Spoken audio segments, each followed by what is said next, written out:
Hello everyone. आज की इस वीडियो में हम बात करेंगे क्लास 11th की सोशियोलॉजी यानी कि समाजशास्त्र।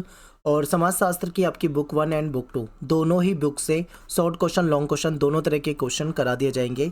और मोस्ट इंपॉर्टेंट क्वेश्चन मैं आपको कराने वाला हूँ। वन शॉर्ट वीडियो है तो वीडियो को बहुत ध्यान से आपको देखना है। तो चलिए स्टार्ट करते हैं। सबसे पहला चैप्टर है आपका समाज और समाजशास्त्र। इसके क्वेश्चन देखते हैं। तो क्वेश्चन आपके सामने है कि समाज से आप क्या समझते हैं। ठीक है, सिंपल आंसर है। अब यहाँ पे एक चीज़ ध्यान रखना, देखिए ये जो सब्जेक्ट है ना, ये रटने वाला सब्जेक्ट नहीं है। रटने की कोशिश मत करना, बहुत गहरे मतलब होते हैं कुछ कुछ लाइनों के, आपको समझना है। ठीक है, मैं आपको आसान आसान भाषा में समझाऊंगा, तो ध्यान से आपको वीडियो को देखना है, समझने का प्रयास करना है। ठीक है, तो चलिए देखते हैं। समाज क्या होता है? एक संगठन है जो लोगों को एक साथ लाने, आप देखते हो हम सभी कहाँ रहते हैं? समाज में रहते हैं। और समाज में कई सारे लोग आपको अलग अलग तरह के दिखेंगे, यानी उन लोगों का एक संगठित रूप होता है समाज।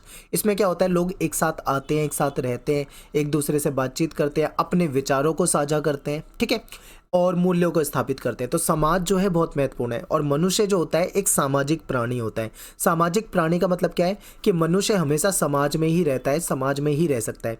अगर आपको किसी जंगल में, मान लो आपको अमेजोन के जंगल में जाके अकेले छोड़ दिया जाए, तो आप वहाँ पे सरवाइव नहीं कर पाओगे। क्यों नहीं कर पाओगे? क्योंकि हमें आदत है समाज में रहने की। हम समाज में एक साथ जब रहते हैं तो अपने आप को सुरक्षित महसूस करते हैं। ठीक है, हम बिल्कुल अकेले, बिल्कुल बीहड़ में जाके नहीं रह सकते, जिंदा नहीं रह पाएंगे। ठीक है, तो इसीलिए कहा जाता है मनुष्य एक सामाजिक प्राणी है, समाज में रहता है, एक साथ रहता है, एक दूसरे से बातचीत होती है। ठीक है, ये सारी बातें आप यहाँ बता सकते हो। ये सिंपल मीनिंग है समाज का। फिर समाजशास्त्र को समझते हैं। समाजशास्त्र का जनक किसे कहा जाता है? ये ऑगस्ट काम्टे जो है, इनको क्या माना जाता है? समाजशास्त्र का जनक माना जाता है। ठीक है, ये फ्रेंच विचारक हैं और शुरू शुरू में इसका नाम रखा गया था सामाजिक भौतिकी। आज के समय में जिसको हम समाजशास्त्र कहते हैं या फिर सोशियोलॉजी कहते हैं, इसको पहले सामाजिक भौतिकी कहा जाता था। ठीक है, लेकिन बाद में क्या हुआ, 1838 में इसका नाम बदला गया और सामाजिक भौतिकी से इसका नाम बदल के समाजशास्त्र रख दिया गया। ठीक है, तो सिंपल है बिल्कुल, ये भी पूछा जा सकता है। अगला क्वेश्चन है कि समाजशास्त्र का क्या अर्थ है। ठीक है, यानी कि क्या मतलब है समाजशास्त्र का। तो देखिए, समाजशास्त्र आज के समय में हम एक स्वतंत्र विषय के रूप में इसको पढ़ते हैं, लेकिन अगर आप पीछे चले जाओगे, ठीक है, 100-200 साल पीछे, तो समाजशास्त्र को इस तरीके से नहीं देखा जाता था, बल्कि उसको कई सारे विषय के बीच में ही देख लिया जाता था। उसको एक स्वतंत्र विषय के रूप में नहीं देखा जाता था। ठीक है, तो देखिए समाजशास्त्र क्या है? समाजशास्त्र एक अध्ययन है जो मानव समाज के विभिन्न पहलुओं का अध्ययन करता है। यानी कि समाजशास्त्र में हम क्या अध्ययन करते हैं, क्या पढ़ते हैं? तो हम मानव समाज के बारे में पढ़ते हैं। ठीक है, मानव समाज के जो पहलू है उसके बारे में पढ़ते हैं। हम समाज को देखते हैं, सामाजिक जो संरचना होती है उसके बारे में पढ़ते हैं, संगठन के बारे में पढ़ते हैं, सामाजिक परिवर्तन के जो प्रभाव है उसका अध्ययन करते हैं। ठीक है, तो समाजशास्त्र में हम क्या क्या पढ़ते हैं? तो आप बता सकते हो कि इसमें हम समाज का अध्ययन करते हैं। ठीक है, समाज में रहने वाले जो लोग हैं उनकी सामाजिक संरचना को देखते हैं, संगठन को देखते हैं, समाज में होने वाले परिवर्तनों को देखते हैं। इन सारी चीजों का हम अध्ययन करते हैं समाजशास्त्र में। ठीक है, नेक्स्ट है हमारा कि समाज की प्रमुख विशेषता बतानी है। ठीक है, समाज की क्या विशेषता होती है? अब देखिए, आप सभी एक समाज में रहते हो। ठीक है, हम सभी एक समाज में रहते हैं, हमारे अड़ोस पड़ोस में बहुत लोग रहते हैं। ठीक है, हम उनसे घिरे रहते हैं, कहीं ना कहीं हमारा खुद का परिवार है, हम अपने परिवार के साथ रहते हैं, समाज में रहते हैं। ठीक है, जहाँ भी निकलते हैं समाज में निकलते हैं। तो समाज की क्या विशेषता होती है? तो आप देखोगे समाज एक संगठित रूप में होता है। समाज में हमें संबंध देखने को मिलते हैं। ठीक है, विभिन्न लोगों के एक दूसरे से संबंध होते हैं। ठीक है, चाहे वो दोस्ती का संबंध हो, रिश्तेदारी का संबंध हो, जो भी संबंध हो, हमें समाज में विविधता देखने को मिलती है। ठीक है, आप समाज में जाओगे, जैसे अगर आप शहरों में रहते हो, गांव की छोड़ो, अगर आप शहरों में रहते हो तो शहरों का अच्छा एग्जाम्पल है कि आप देखोगे कि आप किसी दूसरी जगह से आके रह रहे हो, उस शहर में आपका पड़ोसी किसी और जगह से आके रह रहा होगा। ठीक है, उसका गांव कहीं और होगा, आपका गांव कहीं और होगा, अलग अलग स्टेट से लोग वहाँ पे रह रहे होंगे, अलग अलग उनका कल्चर होगा, उनकी भाषाएं अलग होगी, उनका रहन सहन अलग होगा। ठीक है, तो समाज में बहुत ज़्यादा विविधता होती है। अलग अलग धर्मों को मानने वाले लोग समाज में दिखेंगे, अलग अलग जातियों में बटे हुए लोग समाज में दिखेंगे, उनके विचार अलग अलग आपको देखने को मिलेंगे। आगे है कि अधिकार और कर्तव्य पे कर्तव्य होता है। ठीक है, यानी कि समाज में अगर हम देखें तो समाज में हम रहते हैं तो हमें कुछ अधिकार मिले होते हैं। ठीक है, और हमारे कुछ कर्तव्य भी होते हैं। याद रखिए, हमारा संविधान हमको मौलिक अधिकार देता है तो हमारे भी कुछ समाज के प्रति कर्तव्य होते हैं। अब अधिकार क्या होता है? जैसे समाज में आपको समानता का अधिकार मिला हुआ है, स्वतंत्रता का अधिकार मिला हुआ है, शोषण के विरुद्ध अधिकार मिला हुआ है, दुनिया भर के आपको कानूनी अधिकार मिले हुए हैं। तो ये सब हमें अधिकार मिले हुए हैं समाज में हमारे संविधान के द्वारा। अब हमारे कर्तव्य भी होते हैं समाज के प्रति। क्या कर्तव्य होते हैं? समाज में बुराई को दूर करना, समाज में अच्छे से रहना, विनम्रता से लोगों से बात करना, ठीक है, लोगों का सम्मान करना, ये हमारे कर्तव्य हैं। तो ये भी आपको याद रखना है। फिर समरसता होनी चाहिए समाज में, एक दूसरे से मिलनसार होने चाहिए लोग। और समाज जो है, एक सबसे इम्पोर्टेंट पॉइंट, समाज जो होता है ना वो परिवर्तनशील होता है, ठीक है। समाज में समय के साथ परिवर्तन होता रहता है, यानी कि लगातार परिवर्तन होता रहता है। एग्जाम्पल के लिए आप गाँव में जाओ, जो ग्रामीण समाज है, आज आपको जैसा गांव का समाज दिख रहा है ना, 50 साल पीछे अगर आप गांव को देखोगे तो गांव का समाज बिल्कुल अलग होगा, ठीक है। उनकी विचारधारा बिल्कुल अलग होगी। ऐसे ही अगर आप शहर में आते हो तो जो समाज आज आज आपको दिख रहा है ना, 100 साल पहले भी अगर आप उसी शहर के समाज को देखोगे तो वो बिल्कुल अलग होगा। यानी समाज क्या होता है, परिवर्तनशील होता है। समाज में निरंतर परिवर्तन, चेंजेस होते रहते हैं, ठीक है। तो ये विशेषताएं हैं, याद रखना है, पेपर में आता है तो बताना है। अगला क्वेश्चन है कि भारत में समाज शास्त्र की उत्पत्ति के संबंध में आप क्या जानते हैं, ठीक है। अब देखो, समाज शास्त्र की बात भारत में कह रहे हैं, ठीक है, भारत में, भारत के नज़रिए से देखना है। तो देखिए, भारत में जो समाज शास्त्र है, यानी जो सोशियोलॉजी है, इसके अध्ययन को समझते हैं। तो सबसे पहले जो ये समाज शास्त्र का विभाग बनाया गया था ना भारत में, समाज शास्त्र का विभाग जो औपचारिक रूप से था, तो ये 1919 में बनाया गया था। और जो मुंबई है, मुंबई विश्वविद्यालय, ठीक है, जब बॉम्बे कहा जाता था, उसको बॉम्बे कहा जाता था, तो मुंबई जो विश्वविद्यालय है, यहाँ पे पहली बार 1919 में एक डिपार्टमेंट अलग से बनाया गया जिसको सोशियोलॉजी डिपार्टमेंट कहा जाता था, जिसमें इसका औपचारिक अध्ययन, यानी एक अलग विषय के रूप में, इसको सेपरेट विषय के रूप में इसको अध्ययन किया जाने लगा, ठीक है। तो ये भारत में इसकी उत्पत्ति है, याद रखना है, पेपर में आता है। फिर अगला क्वेश्चन है कि भारत में समाजशास्त्र का अध्ययन क्यों आवश्यक है। तो देखिए, भारत एक ऐसा देश है जिसकी विशाल आबादी, यानी बहुत बड़ी आबादी है। अब यहाँ पे अलग अलग धर्म को मानने वाले लोग रहते हैं, अलग अलग जाति में बटे हुए लोग रहते हैं, अलग अलग संप्रदाय को मानने वाले लोग रहते हैं, ठीक है। लोगों की भाषा आपको अलग मिलेगी, आपको संस्कृति में बदलाव देखने को मिलता है, ठीक है। इतना ज़्यादा वैरायटी भारत के अंदर है। तो ऐसे में इस विविधता को समझना, कई बार क्या होता है, समाज में लोगों के बीच में मेल मिलाप, भाईचारा होता है, तो कभी कभी समाज में आपको लड़ाई झगड़ा, दंगा, संघर्ष भी देखने को मिलता है, ठीक है। तो अगर इन समाज की समस्याओं को सुलझाना है तो समाज शास्त्र का अध्ययन करना जरूरी है, क्योंकि समाज शास्त्र के तहत समाजों का अध्ययन किया जाता है, उसको कंपेयर किया जाता है, उसके कल्चर को समझा जाता है, उनकी तुलना की जाती है, ठीक है। अगर ये सारी चीज़ें होगी तभी तो समाज की समस्या को समझ पाएंगे, समाज को समझ पाएंगे, ठीक है। तो देखिए, सामाजिक मुद्दों को समझने के लिए समाजशास्त्र का अध्ययन किया जाता है, बहुत इंपॉर्टेंट पॉइंट है, ठीक है। फिर अब समाज और सामाजिक मुद्दों को समझ लिया, अब मान लो हमारी सरकार है, अब हमारी सरकार को कानून बनाना है, ठीक है, पॉलिसी बनानी है, तो सरकार भी कानून तभी बना पाएगी ना जब वो अपने समाज को जानती होगी, अपने समाज के तौर तरीके को जानती होगी। तो नीति निर्माण के लिए, यानी कि कानून बनाने के लिए, पॉलिसी बनाने के लिए भी कहीं ना कहीं समाज शास्त्र का अध्ययन किया जाता है, ठीक है, समाज का अध्ययन किया जाता है। फिर सामाजिक विकास के लिए भी हमें समाज शास्त्र का अध्ययन करना है, क्योंकि देखो, समाज में कुछ तबके ऐसे हैं जो बहुत ज़्यादा डेवलप है, कुछ तबके, कुछ समूह ऐसे हैं जो बहुत ज़्यादा पिछड़े हुए हैं।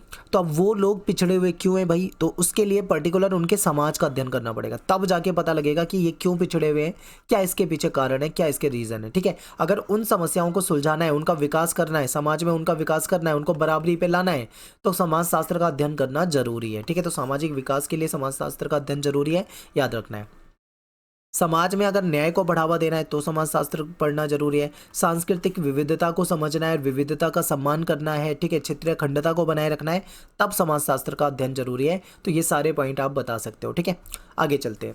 अगला क्वेश्चन है, ये शायद पेपर में आ जाए, इंपॉर्टेंट लगता है मुझे। समष्टि और व्यष्टि समाजशास्त्र में क्या अंतर है। बहुत सिंपल है, देखो, जैसे आप अर्थशास्त्र पढ़ते हो, इकोनॉमिक्स पढ़ते हो, तो आप वहाँ पे भी समष्टि और व्यष्टि पढ़ते हो, ठीक है। तो यहाँ समझते हैं क्या मतलब है इसका। देखिए, समष्टि का मतलब होता है बड़े पैमाने पे और व्यष्टि का मतलब होता है छोटे पैमाने पे, ठीक है। अब इतना ही समझ लो, समष्टि बड़ा और व्यष्टि छोटा, इतना अगर आपके दिमाग में है तो आपको आसान लगेगा। अब समझाता हूँ। समष्टि समाजशास्त्र होता है ना, इसमें बड़े पैमाने पे सामाजिक जो संरचना है, जो समाज की संस्थाएं हैं, उसका विश्लेषण किया जाता है बहुत बड़े पैमाने पे।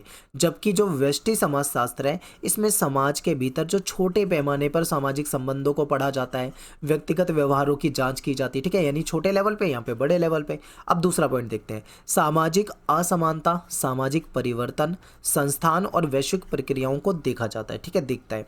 यानी कि इसमें जो समष्टि समाजशास्त्र होता है, इसमें हम क्या क्या देखते हैं, हम सामाजिक असमानता को देखते हैं कि अगर समाज में असमानता है तो क्यों है, किसके बीच में है। फिर हम सामाजिक परिवर्तन को देखते हैं कि किस प्रकार से हमारा समाज जो है वो परिवर्तित हुआ है, किस तरीके से उसमें बदलाव आया है। फिर हम सामाजिक संस्थाओं को देखते हैं, वैश्विक प्रक्रियाओं को देखते हैं, ठीक है। और यही बात अगर मैं करूं व्यष्टि में, तो व्यष्टि में हम व्यक्ति कैसे बातचीत करते हैं, कैसे वो एक दूसरे के साथ रहते हैं, कैसे उनका व्यवहार होता है, इसका अध्ययन करते हैं, ठीक है। तो ये दोनों के बीच में अंतर है। अगला क्वेश्चन है कि भारतीय समाज की असमानताओं की चर्चा कीजिए। अब भारत के समाज में आपको विविधता तो देखने को मिलती है, लेकिन यहाँ पे असमानता भी देखने को मिलती है, ठीक है। तो इसको समझते हैं, भारत में कैसे असमानता है। सबसे पहले है जातिगत असमानता, ठीक है। हमारा समाज जाति में बटा हुआ है, यानी हमारे समाज में जाति प्रथा है। अब जाति प्रथा में कुछ जातियाँ ऐसी होती है जिनको उच्च माना जाता है, यानी उसकी उच्च स्थिति होती है। कुछ जातियाँ ऐसी होती है जिनकी निम्न स्थिति होती है, जिनके साथ काफ़ी भेदभाव होता है, ठीक है। तो ये है समाज में असमानता। अब और देखते हैं, आर्थिक असमानता आपको देखने को मिलती है। समाज में आपको दो तरह के लोग दिखेंगे, धनी लोग भी दिखेंगे तो दूसरी तरफ गरीब लोग भी दिखेंगे, और एक बीच का वर्ग भी है जिसको हम मिडिल क्लास कहते हैं, ठीक है। यानी जो मिडिल क्लास है, तो इस तरीके से समाज में अमीरी, गरीबी और ये सारी चीज़ें साथ साथ देखने को मिलते हैं। आपको समाज में लैंगिक, ठीक है, असमानता भी देखने को मिलती है, यानी कि जेंडर के आधार पे भेदभाव होता है। लड़का लड़की के बीच में भेदभाव होता है, लड़के को ज़्यादा वैल्यू दी जाती है क्योंकि हमारा समाज जो है पितृसत्तात्मक समाज है, ठीक है। लड़कों को ज़्यादा महत्व दिया जाता है। फिर इसके बाद है क्षेत्रीय असमानता। आपको हमारे समाज में क्षेत्रीय असमानता भी देखने को मिलेगी। आपको कुछ क्षेत्र ऐसे भी दिखेंगे जो बहुत ज़्यादा डेवलप है, कुछ क्षेत्र ऐसे भी दिखेंगे जो बहुत कम डेवलप है। आपको शिक्षा के क्षेत्र में भी असमानता दिखेगी, ठीक है। कहीं पर आपको पढ़े लिखे लोग भी दिख रहे हैं, तो कहीं पर ऐसे भी लोग दिखेंगे जो पढ़े लिखे भी नहीं है, ठीक है। शिक्षा के क्षेत्र में भी है ऐसे। हेल्थ के क्षेत्र में देखोगे, अस्पताल वगैरह, मेडिसिन वगैरह, डॉक्टर वगैरह, यहाँ पे भी आपको असमानता देखने को मिलती है। तो ये सारी की सारी असमानता है जो आपको हमारे समाज में देखने को मिलती है, ठीक है। अगला क्वेश्चन है कि समाज शास्त्र सभी सामाजिक विज्ञानों के बीच, ठीक है, मतलब जो समाज शास्त्र है यानी कि जो सोशियोलॉजी है ना, इसका रिलेशन सभी सामाजिक विज्ञानों से है। आपको ये इकोनॉमिक्स से भी जुड़ा हुआ दिखेगा, ठीक है। आपको पॉलिटी से भी जुड़ा हुआ दिखेगा, हिस्ट्री से भी इसका संबंध दिखेगा, अन्य सामाजिक विज्ञान से भी दिखेगा, राजनीतिक विज्ञान से भी दिखेगा। तो सभी से कहीं ना कहीं जुड़ा हुआ आपको दिखता है, ठीक है। तो इसको समझते हैं। देखिए, समाज शास्त्र जो है ना, ये सामाजिक विज्ञान की एक शाखा के रूप में, मेन शाखा के रूप में, और समाज और उसकी जो संरचना है, उसकी जो प्रक्रिया है, उसके जो व्यवहार है, इन सब का वैज्ञानिक अध्ययन आपको समाजशास्त्र में दिखता है, ठीक है। इसीलिए तो इसको एक स्वतंत्र विषय के रूप में बनाया गया है। आगे क्या है कि सामाजिक विज्ञान का उद्देश्य जो है वो है समाज के विभिन्न पहलू, यानी कि समाज की राजनीति, उसकी अर्थव्यवस्था, उसका मानव व्यवहार, इतिहास, संस्कृति, इन सब का विश्लेषण करना इसका उद्देश्य होता है। समाजशास्त्र इन सभी क्षेत्रों में अंतः संबंधित है और इनका अध्ययन करके ये समझने का प्रयास करता है कि समाज कैसे कार्य करता है, समाज में कैसे बदलाव आते हैं, ठीक है, कैसे समाज में सुधार किया जा सकता है। तो ये सारी चीज़ें हमें समाजशास्त्र से ही पता लगती है, ठीक है। एक क्वेश्चन है काफ़ी ज़्यादा पेपर में पूछा जाता है कि समाजशास्त्र यानी कि सोशियोलॉजी और दूसरी तरफ है अर्थशास्त्र यानी कि इकोनॉमिक्स, इनके बीच में आपको अंतर बताना है, ठीक है। तो समाजशास्त्र और अर्थशास्त्र में क्या अंतर है, तो आप बहुत आसानी से बता पाओगे, ठीक है। देखिए क्या है, समाजशास्त्र को अगर हम देखें तो इसमें क्या सॉरी समाजशास्त्र में किस चीज़ का अध्ययन होता है, तो समाजशास्त्र में हम समाज का अध्ययन करते हैं, सामाजिक संबंधों और सामाजिक संस्थाओं का अध्ययन करते हैं। अगर इकोनॉमिक्स की बात करते हैं तो यहाँ पे आर्थिक गतिविधि का हम अध्ययन करेंगे, उत्पादन को पढ़ते हैं, वितरण को पढ़ते हैं, खपत पढ़ते हैं, ठीक है, आय को पढ़ेंगे, व्यय को पढ़ेंगे, ये सारी चीज़ें पढ़ते हैं। फिर प्रमुख विषय क्या होता है समाजशास्त्र का, समाजशास्त्र में मेनली हम जातियों को देखते हैं, वर्ग को देखते हैं, लिंग को पढ़ते हैं, सामाजिक संरचना को देखते हैं, संस्कृतियों को देखते हैं, सामाजिक आंदोलनों को देखते हैं, ये सब समाजशास्त्र में। ऐसे इकोनॉमिक्स के अंतर देखें तो इसमें कितना आया पैसा, कितना खर्च हो गया, व्यापार कितना हुआ, उसमें आयात कितना है, निर्यात कितना है, ठीक है। फिर आर्थिक विकास कैसे हुआ, महंगाई को हम देखते हैं, व्यापार को देखते हैं, व्यापार में लाभ देखते हैं, व्यापार में हानि देखते हैं। तो ये सब हम अर्थशास्त्र में देखते हैं, ठीक है। फिर क्या है, दृष्टिकोण देखते हैं, यानी कि सांस्कृतिक, राजनीतिक, सामाजिक कारकों का अध्ययन होता है समाजशास्त्र में। इसमें केवल आर्थिक प्रणाली को देखा जाता है, बाजार को देखा जाता है, मांग को देखा जाता है, यानी डिमांड और सप्लाई को देखा जाता है, मूल्य निर्धारण इसको देखा जाता है। फिर इसका उद्देश्य की बात करते हैं, तो समाज की संरचना को समझना और सामाजिक समस्याओं का समाधान, ठीक है। ये इसका उद्देश्य क्या होता है समाजशास्त्र का, कि समाज की संरचना को समझा जाए और सामाजिक समस्याओं का समाधान किया जाए। फिर अर्थशास्त्र की बात करें तो इसमें आर्थिक समस्याओं को देखा जाता है, जैसे गरीबी, बेरोजगारी, ठीक है, इन सारी चीज़ों का समाधान किया जाता है। संबंध की बात करें तो व्यक्ति और समाज का संबंध यहाँ पे देखा जाता है कि समाज से व्यक्ति किस प्रकार से संबंधित है। फिर सामाजिक संस्थाएं, जैसे हमारे समाज में जातियां हैं तो इन सारी संस्थाओं के बारे में देखा जाता है, ठीक है। अर्थशास्त्र में देखें तो व्यक्ति और समाज का जो आर्थिक फैसला होता है, आर्थिक निर्णय हो गए, संसाधनों का उपयोग कैसा है, संसाधनों का वितरण कैसा है, संसाधनों की कमी, इन सारी चीज़ों को देखा जाता है। तो ये समाजशास्त्र और अर्थशास्त्र को आप कंपेयर कर सकते हो एक साथ एक स्लाइड पे। अब जो जो मैं आपको बता रहा हूँ ना क्वेश्चन, ये क्वेश्चन थोड़ा सीरियस हो गया देखो। अगर आपको थोड़ा समझने में डाउट हो तो आप 2 बार देखो वीडियो को, पर अच्छे से देख के जाओ। ये क्वेश्चन बहुत ज़्यादा इंपॉर्टेंट है, पेपर में आएंगे, ठीक है। आगे देखते हैं, समाजशास्त्र और मनोविज्ञान में अंतर आपको बताना है। तो देखिए, समाजशास्त्र की बात करें तो समाज जो है वो सामाजिक संबंध और सामाजिक समूहों का अध्ययन होता है। अब इसमें आप सारे वही पॉइंट लिख सकते हो लगभग लगभग जो हमने पहले पढ़े हैं। मनोविज्ञान की बात करें तो इसमें मानव का जो मन है, मानव का जो मस्तिष्क है, उसका जो व्यक्तित्व है, उसकी जो मानसिक प्रक्रिया है, उसका अध्ययन किया जाता है। दृष्टिकोण देखें तो इसमें सामूहिक व्यवहार, सामाजिक संस्थाएं, समाज पर केंद्रित होता है। जबकि मनोविज्ञान व्यक्तिगत सोच पे होता है, यानी किसी इंडिविजुअल की बात कर रहा होता है। समाजशास्त्र समाज की बात कर रहा होता है, लेकिन मनोविज्ञान किसी इंडिविजुअल की बात कर रहा होता है, उसकी भावनाएं, उसके व्यवहार को देख रहा होता है, ठीक है। अनुसंधान के तरीके से देखें तो इसमें आपको सांख्यिकीय डेटा यूज़ किया जाता है, सर्वे किया जाता है, सामाजिक पैटर्न का अध्ययन किया जाता है। और मनोविज्ञान में देखें तो इसमें केस स्टडी की जाती है। फिर नैदानिक परीक्षण, यानी मान लो किसी में कोई कमी है तो उसको कैसे ठीक किया जा सकता है, वो किया जाता है। उद्देश्य क्या होता है कि समाज की संरचना और कार्यप्रणाली को समझना है, उसको सुधारना है। इसमें व्यक्ति की मानसिक समस्याओं को समझना है और उसका उपचार करना है।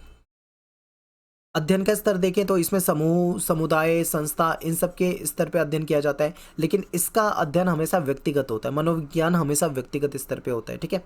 फिर समाज और व्यक्तियों के बीच में संबंध का अध्ययन करते हैं हम समाजशास्त्र में, जो हम पहले भी पढ़ चुके हैं। इसमें व्यक्ति का मानसिक स्वास्थ्य, उसकी मनोव्यथा, उसकी मनोस्थिति और उसका व्यवहार, इसका अध्ययन किया जाता है, ठीक है।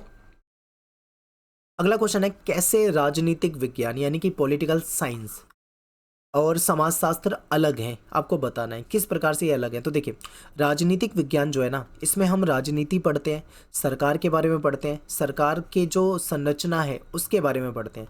लेकिन समाजशास्त्र में हम क्या पढ़ते हैं, समाज पढ़ते हैं, सामाजिक संबंधों को पढ़ते हैं, लोगों के बीच में क्या संबंध है, सामाजिक संस्थाओं के बारे में पढ़ते हैं, ठीक है। फिर राजनीति में मेन विषय क्या होता है, शासन व्यवस्था, लोकतांत्रिक है या राजतंत्र है या कम्युनिस्ट सरकार है, कैसी सरकार है, यानी हम शासन को पढ़ते हैं। संविधान के बारे में पढ़ते हैं, आपने पॉलिटिकल में पढ़ा होगा, 11th में हो आपने देखा होगा, पूरा यही है। लोकतंत्र आपने पढ़ा, राजनीतिक दलों के बारे में पढ़ते हो, अंतर्राष्ट्रीय संबंधों के बारे में पढ़ते हो। फिर यहाँ पे समाजशास्त्र में हम जातियों के बारे में पढ़ते हैं, समाज में जो वर्ग है, अमीर वर्ग, गरीब वर्ग, उच्च वर्ग, जातियों में भी वर्ग को देखते हैं, लिंग, सामाजिक आंदोलन, संस्कृति, इसका अध्ययन करते हैं।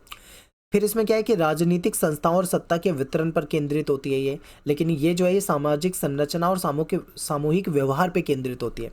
अनुसंधान के तरीके क्या होते हैं, कैसे अनुसंधान होगा, इसमें सर्वे किए जाते हैं, राजनीतिक सर्वे हो गए, चुनाव का विश्लेषण होता है, सरकारी दस्तावेज का अध्ययन किया जाता है, उसका विश्लेषण किया जाता है। लेकिन समाजशास्त्र में जो सांख्यिकीय डेटा होता है, सर्वे होता है, सामाजिक पैटर्न होता है, उसको देखा जाता है। उद्देश्य क्या है राजनीतिक विज्ञान का, राजनीतिक प्रक्रियाओं और शक्ति संबंधों को समझना। इसमें क्या है, समाज की संरचना को समझना और समाज की समस्याओं को समझना और उन समाज की समस्याओं को सुलझाना, ठीक है।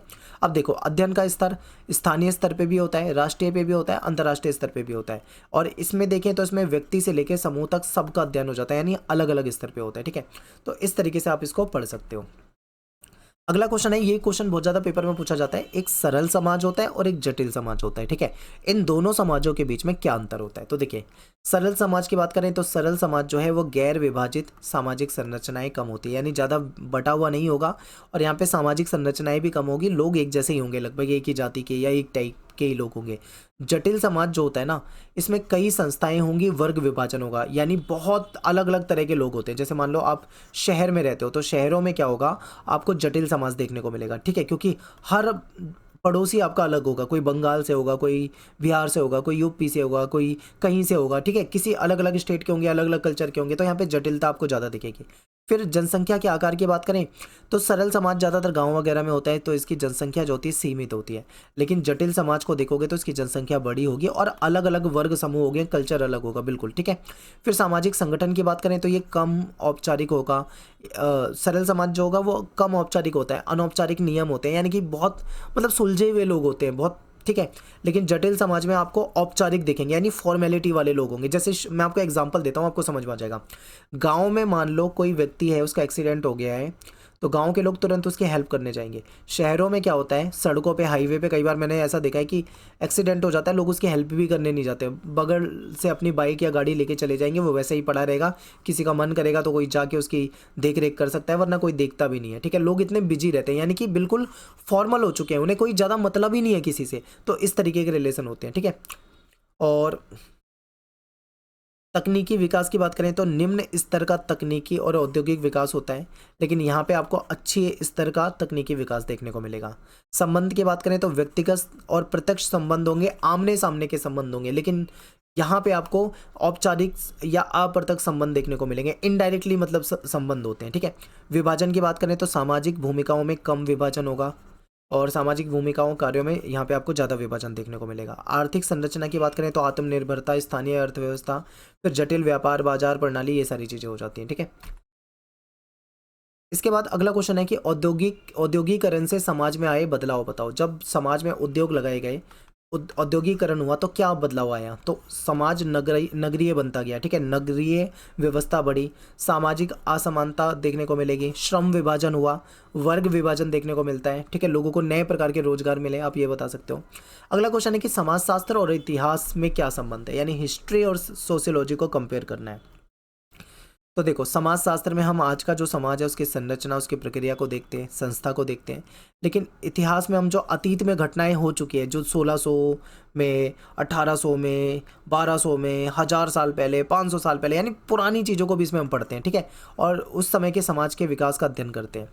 फिर इसका उद्देश्य क्या होता है कि समाज की जो वर्तमान संरचना है उसको समझें, उसकी समस्याओं का विश्लेषण करें। लेकिन अतीत, ये जो इतिहास है इसमें अतीत की घटनाओं का दस्तावेजीकरण होता है और उसके प्रभाव को समझा जाता है। ठीक है, सामाजिक परिवर्तन के अध्ययन के रूप में देखें तो सामाजिक बदलाव और उसके प्रभाव का अध्ययन किया जाता है, लेकिन इसमें ऐतिहासिक घटनाओं का अध्ययन किया जाता है, वो घटना क्यों हुई उस कारण का अध्ययन किया जाता है। ठीक है, इसमें सर्वे किया जाता है, डेटा इकट्ठा किया जाता है, इसमें जो ऐतिहासिक दस्तावेज हैं, अभिलेख हो गए या मान लो कोई पुरातात्विक प्रमाण है, उसको देखा जाता है।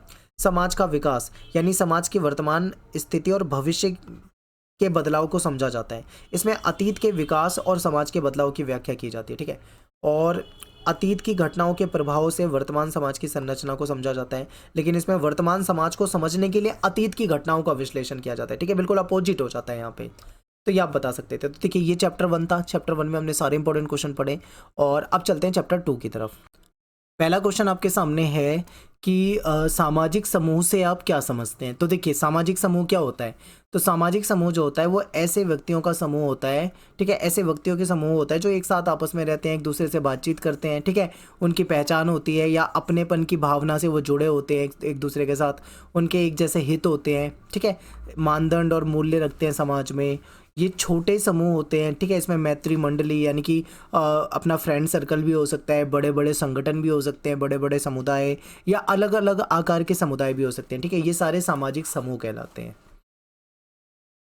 अर्ध समूह से आप क्या समझते हैं, तो देखिए, अर्ध समूह क्या है, लोगों का एक जमावड़ा है मात्र, जो एक समय में एक स्थान पर इकट्ठे होते हैं, लेकिन एक दूसरे से उनका कोई निश्चित संबंध नहीं होता, और इसको समुच्चय भी कहा जाता है। आप देखिए, जब हम रेलवे स्टेशन में जाते हैं, तो रेलवे स्टेशन में जाते हैं तो आप देखते हो बहुत सारे लोग होते हैं।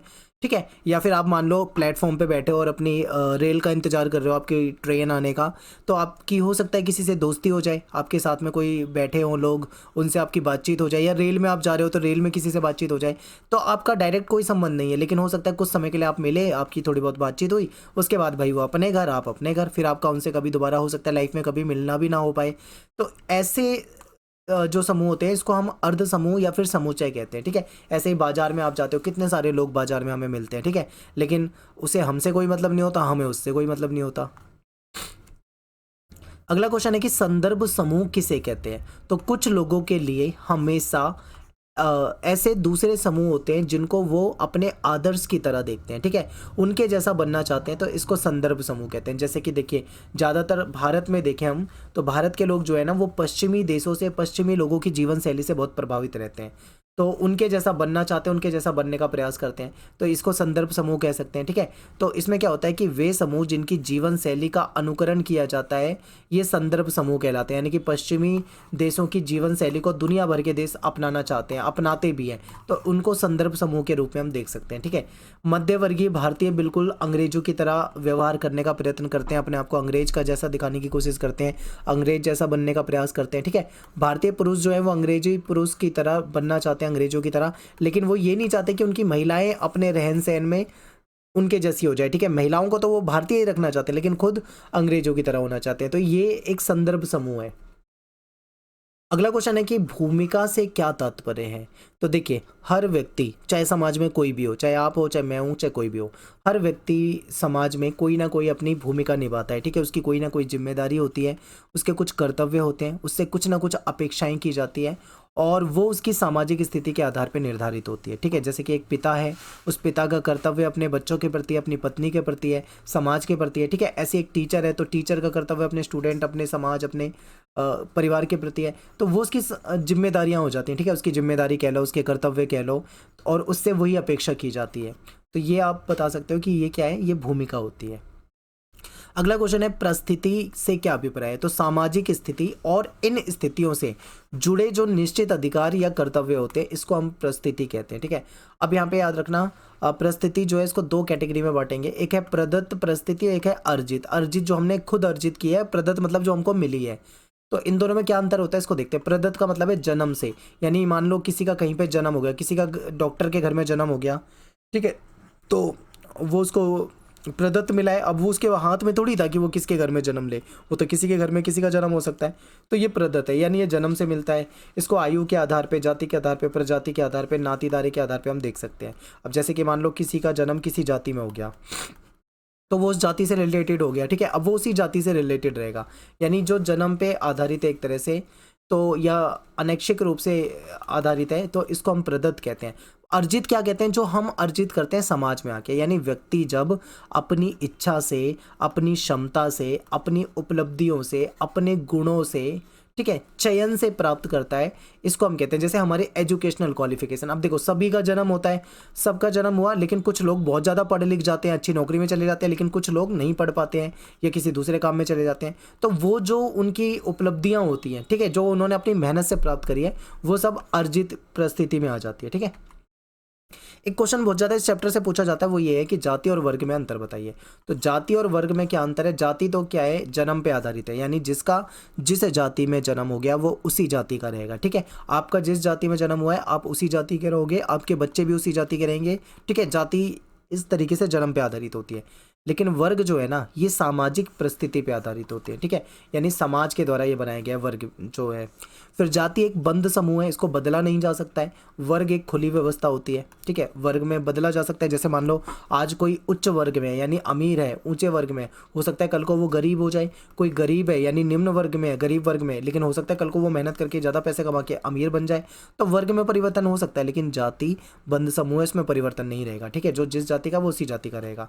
अगला क्वेश्चन है कि विवाह, खान पान आदि के कठोर नियम होते हैं। ठीक है, यहाँ पे क्या होता है, विवाह के नियम जो होते हैं, खान पान के जो नियम होते हैं, वो बहुत कठोर होते हैं, क्योंकि जाति के अंदर कठोर नियम आपको देखने को मिलेंगे। लेकिन वर्ग में देखोगे तो आपको यहाँ पे उतनी कठोरता नहीं मिलेगी, क्योंकि देखो हर जाति के अपने रूल होते हैं, कुछ जातियों में तो बहुत कठोर नियम होते हैं। फिर अगला है कि जाति व्यवस्था स्थिर संगठन है। वर्ग व्यवस्था जाति व्यवस्था के मुकाबले में कम स्थिर है। वर्ग में बदलाव होता रहता है, परिवर्तन होता रहता है, लेकिन जातियों में उतना परिवर्तन आपको नहीं दिखेगा। फिर क्या है कि ये प्रजातंत्र और राष्ट्रवाद के प्रतिकूल है, यानी कहीं ना कहीं राष्ट्रवाद के खिलाफ है, ये सही नहीं है। ठीक है, और प्रजा लोकतंत्र में भी जाति व्यवस्था कोई अच्छी चीज़ नहीं है। जाति मतलब कहीं ना कहीं तोड़ती है लोगों को, समाज में बांटती है।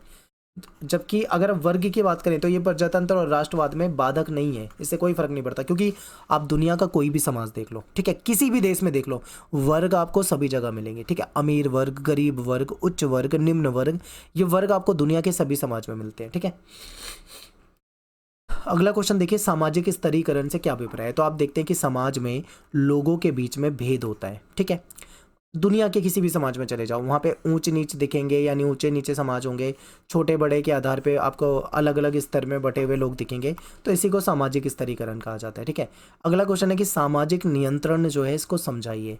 तो देखिए, व्यक्ति और समूहों के व्यवहार को कंट्रोल करने के लिए यानी नियमित करने के लिए जो बल प्रयोग किया जाता है, ठीक है, जो समाज में व्यवस्था को बनाए रखने के लिए किया जाता है बल प्रयोग, इसी को सामाजिक नियंत्रण कहते हैं। अब जैसे हमारी सरकार है, सरकार क्या करती है, कानून बनाती है, और कानून का पालन हमारे जो पुलिस अधिकारी या फिर हमारे जो हमारी जो कार्यपालिका है वो उसको कानून का पालन करवाती है। ठीक है, तो ये कहीं ना कहीं समाज में बल के द्वारा और कानून के द्वारा नियंत्रण करती है। तो आप ऐसे बता सकते हैं।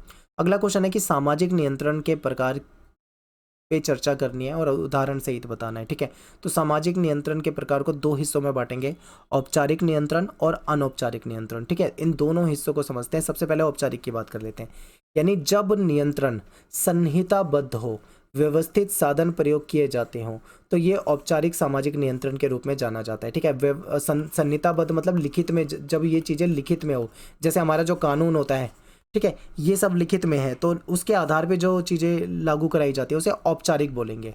अनौपचारिक नियंत्रण में क्या होता है, ये व्यक्तिगत हो सकता है, अशासकीय हो सकता है, असंहिताबद्ध हो सकता है, जरूरी नहीं है लिखित में हो। अनौपचारिक सामाजिक नियंत्रण के विभिन्न माध्यम होते हैं, जैसे हमारा परिवार हमको कंट्रोल में करता है, धर्म हमको कंट्रोल में करता है, ठीक है, नातेदारी रिश्तेदारी हमें कंट्रोल में करती है, तो ये औपचारिक नियंत्रण होता है। अगला क्वेश्चन है कि भूमिका स्थिरीकरण को उदाहरण सहित आपको बताना है। देखिए, जिसमें व्यक्ति अपनी सामाजिक भूमिका को अच्छे से समझे, यानी हमारी जो समाज की जिम्मेदारी है, समाज के प्रति हमारी जो जिम्मेदारी है, उसको अगर हम अच्छे से समझते हैं, उस भूमिका के अनुसार हम अपने व्यवहार को ढालते हैं और समाज के द्वारा उस भूमिका को हम स्वीकार करते हैं, तो ये क्या कहलाता है, ये भूमिका स्थिरीकरण कहलाता है। ठीक है, एग्जाम्पल आपके सामने है कि शिक्षक की भूमिका, माता पिता की भूमिका, ठीक है, ये इसके एग्जाम्पल दे सकते हो। जैसे एक टीचर है, अब शिक्षक के नाम से आपके दिमाग में क्या होगा, शिक्षक की क्या जिम्मेदारी आपके सामने आएगी, विनम्र होगा, बहुत अच्छे से बात करेगा, अच्छे से लोगों को समझाएगा, उसकी एक बहुत अच्छी इमेज होगी समाज में, ठीक है, लोगों के समझौते कराएगा, लोग उससे सलाह लिया करेंगे, उसे मास्टर जी करेंगे। ठीक है, तो ये सब क्या है, उसकी भूमिका है। तो हर इंसान की एक भूमिका होती है। अगला क्वेश्चन है, ये बहुत ज़्यादा इंपॉर्टेंट है, मैं आपको पहले ही बता रहा हूँ, ये क्वेश्चन काफ़ी ज़्यादा पूछा जाता है जाति से। जाति जो है ना, एक बंद स्तरीकरण है, जबकि वर्ग एक खुली स्तरीकरण है। इसके बारे में आपको बताना है बिल्कुल, क्योंकि जाति जो होती है जन्म पे आधारित होती है, लेकिन जो वर्ग है ये जन्म पे आधारित नहीं है। ठीक है, याद रखें। तो इसलिए जाति जो है वो बंद है, क्योंकि इसमें जाति में परिवर्तन नहीं हो सकता। आप किसी जाति में जन्मे हो तो आपका बच्चा भी आपकी जाति का कहलाएगा, उसका बच्चा भी उसी आपकी जाति का कहलाएगा। ऐसा नहीं है कि कोई ब्राह्मण था, उसका बच्चा दूसरी जाति का बन गया, फिर उसका बच्चा पैदा हुआ वो अलग जाति का हो गया, ऐसे नहीं होगा, वो उसी जाति का कहलाएगा। ठीक है, तो इसलिए जाति एक बंद व्यवस्था है। वर्ग जो है वो खुला है, भाई कोई आज गरीब है कल को अमीर हो सकता है, कोई आज अमीर है कल को गरीब हो सकता है, किसी की स्थिति कुछ है आज कल को दूसरी स्थिति हो सकती है। ठीक है, तो इसमें परिवर्तन होता है। तो आर्थिक स्थिति, शिक्षा और व्यक्तिगत उपलब्धियों के आधार पे होता है ये, जबकि ये जन्म पे आधारित होता है। फिर जाति के अनुसार सीमित होती है, कि अवसरों तक पहुंच जो होती है जाति के अनुसार सीमित होती है। कुछ जातियां निम्न जाति है जिनके सामने अवसर थोड़े कम रहते हैं, ये योग्यता और आर्थिक स्थिति के आधार पे अवसर उपलब्ध कराती है। ठीक है, आपको पता है अंतर जातीय विवाह पे पाबंदी होती है, यानी एक जाति के लोग अपनी जाति में ही विवाह करना पसंद करते हैं, दूसरी जाति में नहीं पसंद करते। अंतर वर्गीय विवाह नॉर्मल है, हो जाता है। ठीक है, अमीर का विवाह गरीब से हो सकता है, गरीब का विवाह अमीर से हो सकता है। जैसे मान लीजिए एक अमीर व्यक्ति एक गरीब व्यक्ति है, दोनों अलग अलग समूह है, लेकिन आपस में विवाह कर सकते हैं, कोई दिक्कत नहीं है इसमें। फिर परिवर्तन की संभावना, जन्म के आधार पर स्थायी है, परिवर्तन इसमें पॉसिबल नहीं है, जो जिस जाति का है वो उसी का रहेगा। लेकिन वर्ग में परिवर्तन हो सकता है, कोई अच्छा पढ़ाई कर जाए, अच्छी मेहनत कर जाए, अपनी योग्यता के आधार पर वो ज़्यादा आगे जा सकता है। ठीक है, संसाधनों के वितरण की बात करें तो उच्च जातियों को ज़्यादा संसाधन, ज़्यादा अवसर मिलते हैं, निम्न जातियों को कम मिलते हैं। ऐसे ही विभिन्न वर्गों के बीच में संसाधन और अवसर का वितरण जो है वो आपको इतना ज़्यादा अलग नहीं देखने को मिलेगा। ठीक है, तो ये बातें आपको यहाँ पे बतानी थी। अगला क्वेश्चन है कि द्वितीयक समूह क्या है और द्वितीयक जो समूह है इसकी कोई दो विशेषता बतानी है। तो देखिए, इन समूहों का गठन जो है किसी विशेष उद्देश्य या किसी विशेष लक्ष्य को प्राप्त करने के लिए होता है, और इनमें आपसी संबंध आमतौर पर औपचारिक या लक्ष्य उन्मुख होते हैं, यानी कुछ टेम्परेरी आपसी संबंध रहेंगे। ठीक है, विशेषता जैसे कि आकार में अपेक्षाकृत ये बड़े हो सकते हैं समूह, लक्ष्य उन्मुख हो सकते हैं यानी कि कुछ लक्ष्य प्राप्त करना है उसके आधार पे, औपचारिक और अवैयक्तिक संबंध होते हैं जैसे विद्यालय, सरकारी कार्यालय, अस्पताल, छात्र संघ। इसमें आप देखोगे जैसे विद्यालय में आपके बहुत सारे दोस्त होते हैं, टीचर्स होते हैं, ठीक है, आपके जो संबंध है वो एक तरह से औपचारिक है, ठीक है, आज जब तक आप साथ हो तब तक है, बाद में फिर अलग अलग हो जाओगे, फिर इतना कोई रिलेशन नहीं रहता। ऐसे ही सरकारी कार्यालय वगैरह में होता है। ये एक तरह से काफ़ी मतलब आप ये कह लो औपचारिक संबंध होते हैं, लक्ष्य उन्मुख होते हैं। जब तक हम साथ हैं सब तब तक साथ हैं, फिर बाद में सब अपनी अलग अलग ज़िंदगी जीते हैं। जैसे कि देखो सरकारी कार्यालय एग्जाम्पल देखो, मान लो आप किसी गवर्नमेंट जॉब में हो, आपका कोई दोस्त है वो भी गवर्नमेंट जॉब में हो, आप एक साथ काम करते हो, दोनों दोस्त बन गए हो, ठीक है, फिर कल को आपका प्रमोशन होता है, आप कहीं और चले जाते हो, आपके दोस्त का प्रमोशन हो जाए, मान लो वो कहीं और चला जाए, फिर हमारे उन दोनों के रिलेशन उतने नहीं रहते हैं, ठीक है, दोस्त जरूर थे लेकिन अपने अपने काम में बिजी हो जाते हैं। तो ये इस तरीके से बताया जा सकता है। अगला क्वेश्चन है कि जाति आधारित स्तरीकरण से आप क्या समझते हो, ठीक है, तो व्यक्ति की स्थिति जन्म के द्वारा निर्धारित होती है जाति में, ठीक है, विभिन्न जातियां जो है सामाजिक श्रेष्ठता के अधिक्रम से बनती है। जैसे कुछ जातियां जो उच्च स्थान पे होती हैं, फिर कुछ उससे नीचे, फिर कुछ उससे नीचे, कुछ जाति बिल्कुल नीचे होती हैं, ठीक है, यानी कि जाति जो होती है वो एक क्रम से निर्धारित होती है। जाति संरचना में प्रत्येक स्थान दूसरों के संबंध में इसकी शुद्धता या अपवित्रता के द्वारा परिभाषित किया जाता है। अब देखो जैसे पुरोहित है, ये जाति जो है ये ब्राह्मण है, जो कि सबसे अधिक पवित्र मानी जाती है, श्रेष्ठ मानी जाती है, ठीक है, बाकी जातियां जो है वो इनसे नीचे मानी जाती है। इसी तरीके से क्षत्रिय, वैश्य, शूद्र हो जाते हैं, ठीक है, तो ये वर्ण व्यवस्था है। तो ये सारी चीज़ें आप बता सकते थे। और पेपर में क्वेश्चन जो आएगा ज़्यादातर मैं आपको बता दूं कौन सा पूछा जाता है, ये पूछा जाता है, ये इंपॉर्टेंट है, इस क्वेश्चन को आपको अच्छे तरीके से याद करके जाना है, ठीक है। अब चलते हैं चैप्टर नंबर 3 की तरफ। चैप्टर नंबर 3 देखते हैं सामाजिक संस्थाओं को समझना। सबसे पहला क्वेश्चन यही है हमारा कि सामाजिक संस्था से आप क्या समझते हैं, ठीक है। तो देखिए सामाजिक संस्थाएं क्या होती है, हमारे समाज में होती हैं। तो समाज में स्थापित एक व्यवस्थित और संगठित व्यवस्था जो मानव सामूहिक जीवन और गतिविधियों को नियंत्रित करती है, यानी कि हमारे जीवन को नियंत्रित करने के लिए, हमारे जीवन को एक मतलब अच्छा बनाने के लिए, ठीक है, व्यवस्थित बनाने के लिए ये सामाजिक संस्थाएं होती है जो कि काम करती हैं। ये जो संस्थाएं हैं ये समाज के महत्वपूर्ण कार्यों और ज़रूरतों को पूरा करने के लिए बनाई जाती है, ठीक है, क्योंकि हमें भी इन संस्थाओं की आवश्यकता है और इनका जो उद्देश्य होता है वो लोगों के व्यवहार और आपसी संबंधों को एक सही तरीके से एक नियत ढांचे में बांधना होता है, ठीक है। अब सामाजिक संस्थाएं जब आप देखोगे ना तब आपको समझ में आएगा कि ये है क्या। सामाजिक संस्था को हम 2 कैटेगरी में बांटेंगे। पहली है औपचारिक यानी कि फॉर्मल, दूसरी है अनौपचारिक, और ज़्यादातर एक क्वेश्चन आपके पेपर में अनौपचारिक में से आता है, ये भी मैं आपको आगे बताऊंगा, ठीक है। तो देखिए औपचारिक संस्थाओं में क्या आती है, कानून, ठीक है, संविधान में हमें कानून मिलता है और ये जो कानून है ये हमारे जीवन को व्यवस्थित बनाने के लिए, हमारे जीवन को अच्छा बनाने के लिए बनाए जाते हैं कानून, ठीक है। हम शिक्षा भी एक औपचारिक संस्था के रूप में काम करती है जो समाज को जागरूक करती है, ठीक है। इसके बाद अगर हम बात करते हैं दूसरा अनौपचारिक में, तो इसमें परिवार आ जाएगा, धर्म आ जाएगा, इसमें जाति भी आ जाएगी, ठीक है, जाति भी एक संस्था ही है।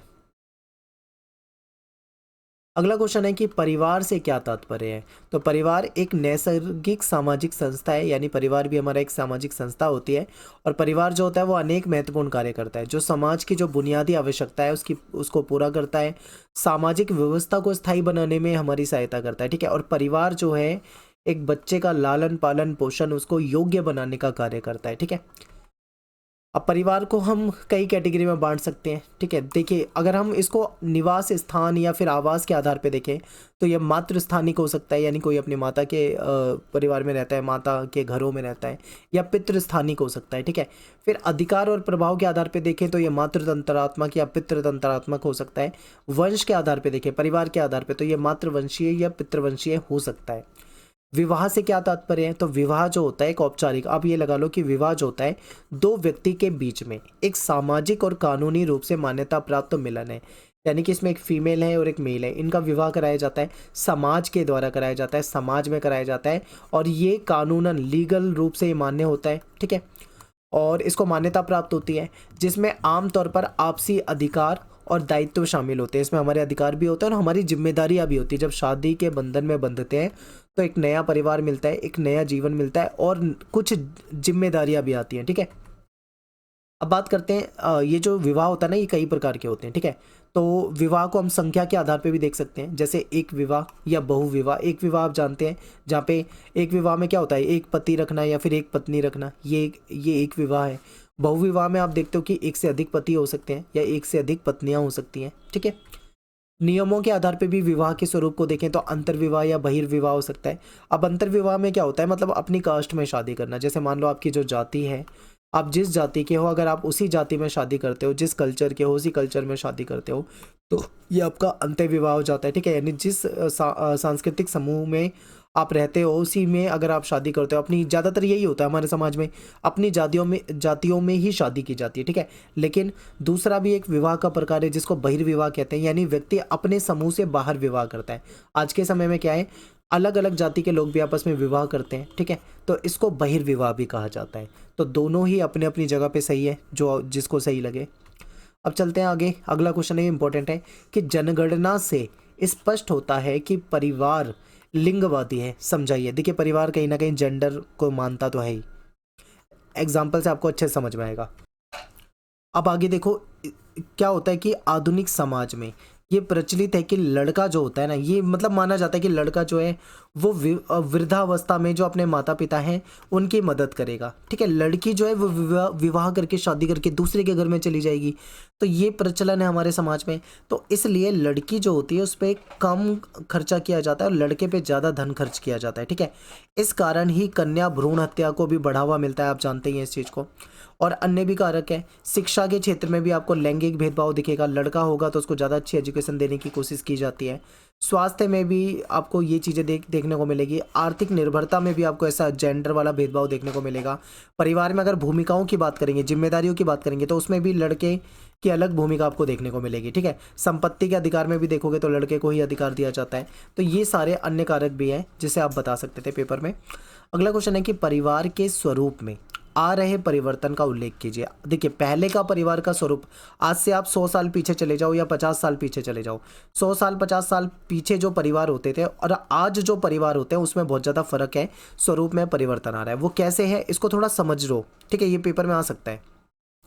संयुक्त परिवार से एकल परिवार की ओर झुकाव। पहले क्या होता था, जॉइंट फैमिली होती थी, ठीक है। जॉइंट फैमिली में क्या होते थे, दादा दादी, ठीक है, उनके बच्चे सारे, फिर उनके बच्चे सारे, उनकी पत्नियां, ऐसे मिलकर रहते थे। तो बहुत बड़ा परिवार होता था, ग्रामीण समाज होता था, ठीक है। लेकिन अब वो सिस्टम ना धीरे धीरे खत्म होता जा रहा है। अब न्यूक्लियर फैमिली को ज़्यादा अच्छा माना जाता है और अलग, जैसे न्यूक्लियर फैमिली में एक पति होगा, पत्नी होंगे, उसके उनके बच्चे होंगे, बस इतना ही परिवार होगा, ठीक है। फिर महिलाओं की भूमिका में परिवर्तन। आप ये देख लीजिए कि महिलाओं की भूमिका में परिवर्तन आ रहा है क्योंकि लोग अब जागरूक हो रहे हैं। अब महिलाओं को पढ़ाया जाता है, ठीक है। जो फीमेल है उनको पढ़ाया जाता है, उनकी जिम्मेदारियां भी बढ़ रही हैं। अब महिला भी घर से बाहर निकल के अलग अलग प्रकार के जो काम धंधे हैं, रोजगार है, आप ये लगा लो कि अच्छी अच्छी नौकरियों में आज महिलाएं जा रही हैं, ठीक है। तो ये बता सकते हो आप। फिर विवाह और सहजीवन में भी बदलाव आ रहा है। पहले का समय में क्या होता था, कम उम्र में विवाह हो जाता था। अब के समय में लोग जागरूक हो रहे हैं, अब कम उम्र में विवाह नहीं करते हैं, ठीक है। बच्चों की संख्या में भी कमी आ रही है। पहले के समय में आप देखोगे बड़े परिवार होते थे, बच्चे भी ज़्यादा पैदा किए जाते थे।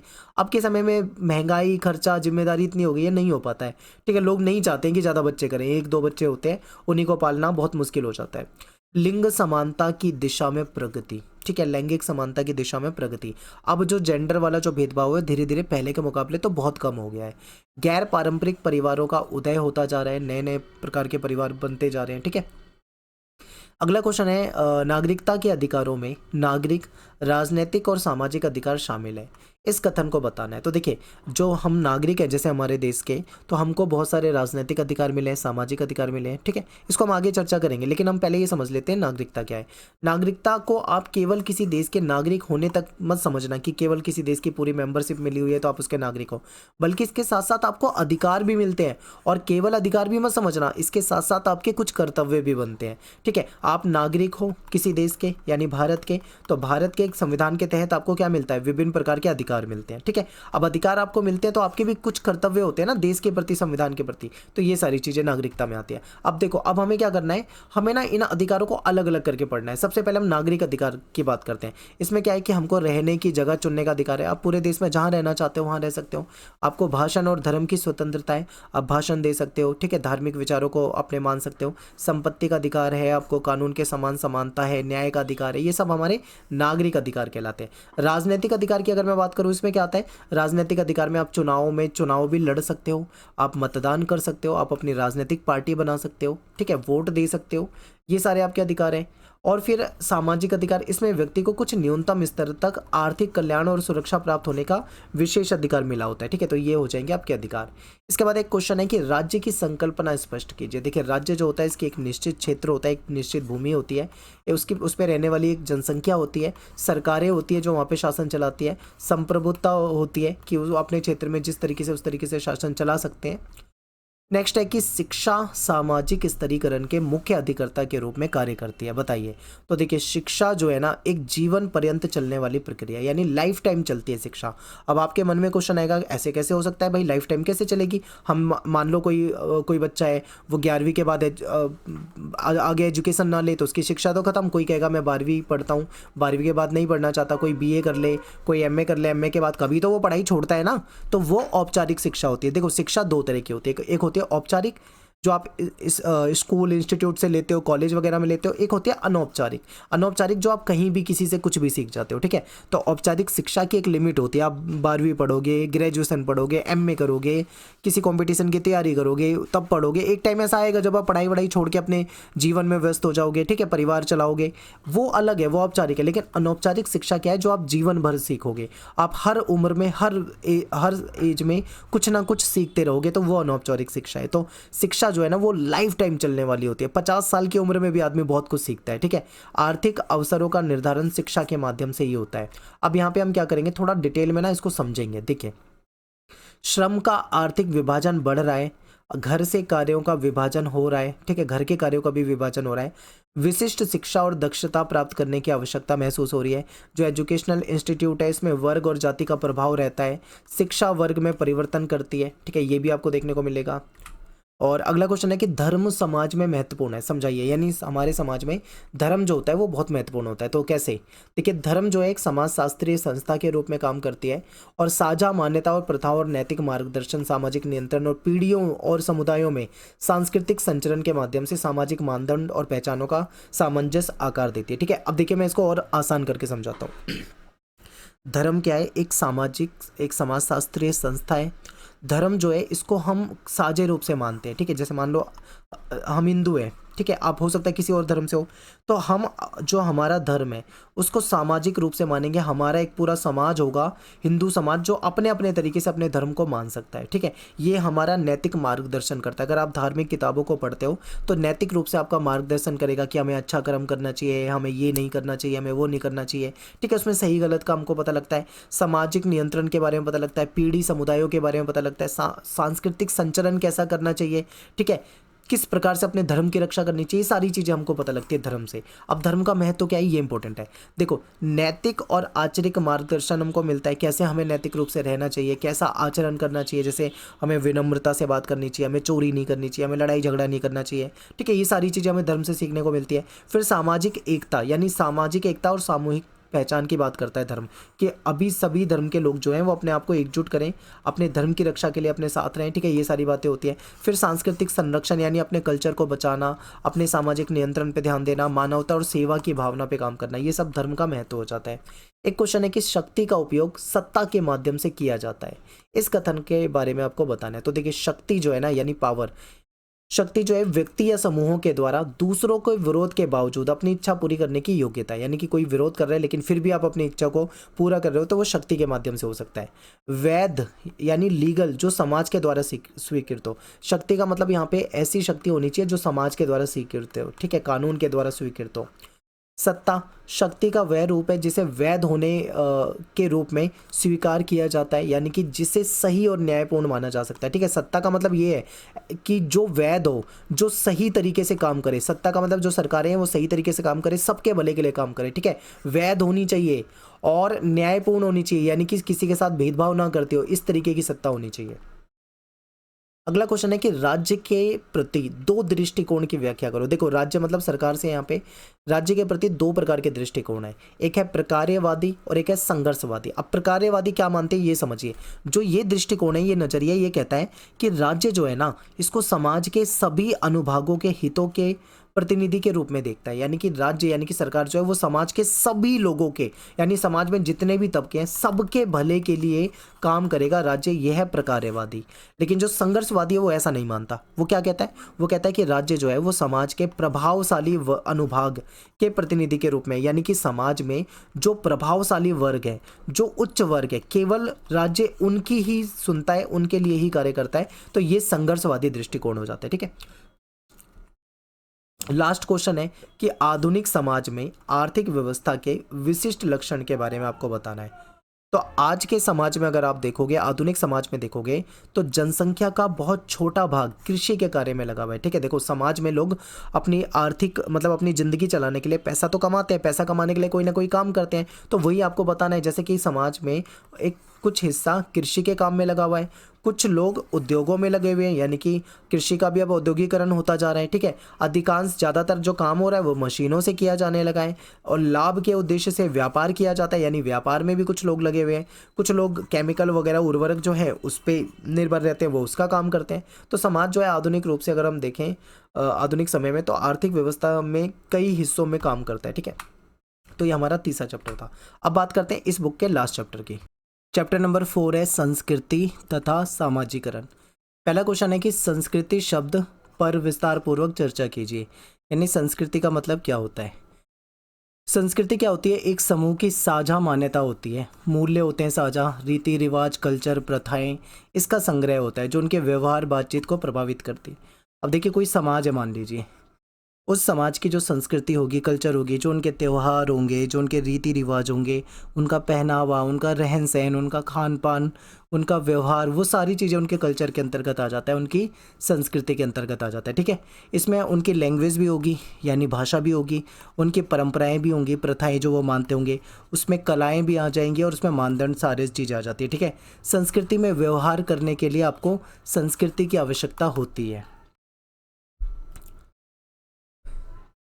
संस्कृति को समाज में अन्य व्यक्तियों के साथ सामाजिक अंत्यक्रिया के माध्यम से सीखा या विकसित किया जाता है। देखिए कोई भी जो कल्चर होता है, ठीक है, कोई भी कल्चर, दुनिया का किसी भी समाज का कोई भी कल्चर हो सकता है, वो अन्य व्यक्तियों के साथ जो उनकी जो इंटरेक्शन होता है उसके माध्यम से सीखा जाता है और विकसित किया जाता है। उसमें एक चीज़ ये भी होती है, जैसे मान लो एक कल्चर के व्यक्ति दूसरे कल्चर के व्यक्ति से मिलते हैं, तो वो आपस में एक दूसरे से इंटरेक्शन अगर उनका होता है, बातचीत होती है, ठीक है, दोस्ती होती है, तो कहीं ना कहीं वो कल्चर भी सीखते हैं, एक दूसरे की चीज़ों को अपनाते हैं। ठीक है, तो किसी भी समूह की आपसी सामान्य समझ इसे अन्य से अलग करती है और एक पहचान भी प्रदान करती है। संस्कृति जो होती है वो कभी भी परिष्कृत उत्पाद नहीं होती, वो हमेशा क्या है, परिवर्तनशील होगी। संस्कृति कभी भी फिक्स नहीं होगी, संस्कृति में चेंजेस आते हैं। ठीक है, जो चीज़ें आज आप मानते हो 50 साल पहले आपका जो परिवार रहा होगा, आपके जो पूर्वज रहे होंगे, आपके कल्चर उनके कल्चर में कहीं ना कहीं थोड़ा बहुत बदलाव आया होगा, आपके विचारधारा में कहीं ना कहीं आपको कोई ना कोई बदलाव दिखेगा, यानी कि संस्कृति में आपको परिवर्तन भी देखने को मिलता है। ठीक है, ये बढ़ती घटती रहती है, संकुचित होती है, कुछ भी हो सकता है इसमें। अगला क्वेश्चन है कि संस्कृति के संज्ञानात्मक और मानकीय पक्षों का उल्लेख आपको करना है।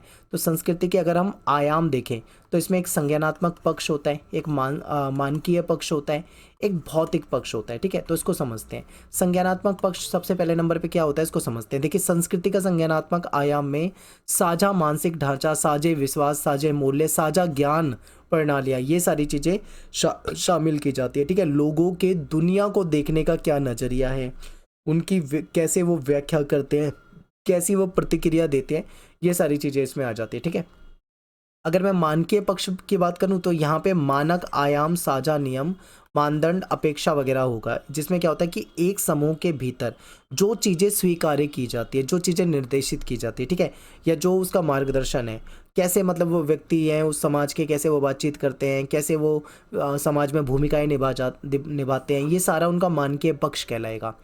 ठीक है, अगला क्वेश्चन है कि संस्कृति के भौतिक पक्ष को स्पष्ट कीजिए। भौतिक में क्या होता है कि संस्कृति के भौतिक आयाम में मूर्त वस्तुएं, जो चीज़ हम देखते हैं, जो कलाकृतियां हैं, उनकी समाज के द्वारा जो निर्मित और उपयोग की जाने वाली जो भी भौतिक वस्तुएं, चाहे वो कुछ भी हो, चाहे उनका कपड़ा हो, उनकी मूर्तियां हों, उनकी कोई मशीन हो, कोई प्रौद्योगिकी हो, कोई टेक्नोलॉजी हो, कोई उपकरण हो, वो सारी चीज़ें उसके भौतिक पक्ष में आ जाती है। ठीक है, जैसे एक एग्जांपल मुझे याद आ रहा है, आप कभी किसी म्यूज़ियम में गए होगे, तो म्यूज़ियम में आप जाओगे तो उसमें आपको राजा महाराजा जो होते हैं उनके पहने गए कपड़े आपको दिखेंगे, उनके आपको मुकुट दिखेंगे, उनकी तलवार दिखेगी, उनके समय के बर्तन आपको दिखेंगे, ठीक है। तो ये सारी चीज़ें आपको वहाँ पे देखने को मिलती है।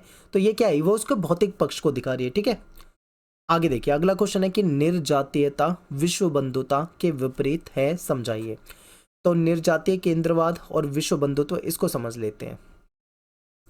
तो दोनों को आप समझोगे तभी आप कह सकते हो कि उसके विपरीत है या नहीं है, तभी आपको पता लगेगा, ठीक है। तो पहले देखते हैं। देखिए, निर्जाति केंद्र का मतलब है कि अपनी संस्कृति और मान्यताओं को श्रेष्ठ मानते हैं, यानी कि जो लोग अपनी संस्कृति अपनी मान्यता को बेहतर मानते हैं और दूसरों की संस्कृति का आकलन अपनी संस्कृति के आधार पे करते हैं, यानी कि दूसरों की कल्चर को अपने कल्चर से कंपेयर करके उसका आकलन करते हैं, तो ये निर्जाति केंद्रवाद होगा, ठीक है। इसमें क्या होता है, अपनी संस्कृति को मानक मानकर अन्य संस्कृतियों को कमतर समझा जाता है। जैसे कि आप देखोगे ज़्यादातर जो अंग्रेज़ होते थे, जो ब्रिटिशर होते थे, वो अपने कल्चर को बहुत अच्छा मानते थे, अपने आप को वो सभ्य मानते थे, और भारतीयों को जब वो देखते थे तो भारतीयों को वो बेकार मानते थे, हमारी सभ्यता को हमारे कल्चर को वो गलत मानते थे, ठीक है। तो यानी कि हमें अपने आप से वो अपने आप को ऊपर मानने, हमें काफ़ी नीचे मानते थे। तो ये क्या होता है, ये निर्जाति केंद्रवाद होता है, ठीक है। अब बात करते हैं दूसरी तरफ विश्व बंधुत्व। इसमें क्या होता है, हर संस्कृति और हर मान्यता का सम्मान किया जाता है, ठीक है। अपने कल्चर का भी सम्मान किया जाता है और दूसरे कल्चर को भी सम्मान किया जाता है, सबको बराबर माना जाता है। इसमें अलग अलग संस्कृतियों से सीख कर उनको अपनाने का प्रयास किया जाता है और सांस्कृतिक आदान प्रदान को बढ़ावा मिलता है, ठीक है। अब जब दो विश्व बंधुत्व वाले अलग अलग कल्चर के लोग मिलेंगे, अगर वो एक दूसरे का सम्मान करते हैं तो वो इस विचारधारा को मानते हैं, ठीक है। बिल्कुल सिंपल है। अगला क्वेश्चन है कि सामाजिकरण के प्रमुख अभिकरणों के बारे में आपको बताना है। तो सामाजिकरण एक ऐसी प्रक्रिया है जिसके माध्यम से व्यक्ति अपने समाज या सामाजिक समूह के मूल्य, विश्वास, मानदंड, व्यवहार को सीखता है और उन्हें आत्मसात करता है। अब मैं आपको इसका अच्छा एग्जाम्पल देता हूँ। बिल्कुल देखिए, जब एक छोटा बच्चा पैदा होता है तब वो छोटा होता है बहुत ज़्यादा, ठीक है, बहुत प्यारा होता है, सब उसे खिलाते पिलाते हैं, उसे खिलाते हैं, ठीक है। अब वो बच्चा जो होता है ना, वो सामाजिक नहीं होता है। आप कभी भी एक बहुत छोटे बच्चे को टॉफ़ी दीजिए, वो आपसे टॉफ़ी ले लेगा, ठीक है। आप उसको कुछ खाने की चीज़ दोगे, वो ले लेगा। लेकिन जब आप उसे बोलोगे कि भाई मुझे दे दे, मुझे भी खिला दे, तो वो आपसे शेयर नहीं करेगा, वो किसी से भी शेयर नहीं करेगा। क्यों? क्योंकि बच्चा सामाजिक नहीं है, बिल्कुल भी सामाजिक नहीं है, वो बस अपने बारे में सोचता है, ठीक है। जैसे जैसे वो बड़ा होगा, परिवार में रहेगा, तब वो अपने परिवार में देखेगा कि परिवार के लोग सारी चीज़ों को आपस में शेयर करके ही खाते हैं, ठीक है। यानी खाने पीने की चीज़ें उसको शेयर करते हैं परिवार में, माता पिता सभी मिलकर, तो वो समझेगा कि भाई मुझे भी शेयर करना है। जब बच्चा धीरे धीरे बड़ा होगा तो वो शेयर करने लगेगा अपनी चीज़ों को, यानी वो सामाजिक होने लगेगा, ठीक है। इसी को सामाजिकरण कहते हैं।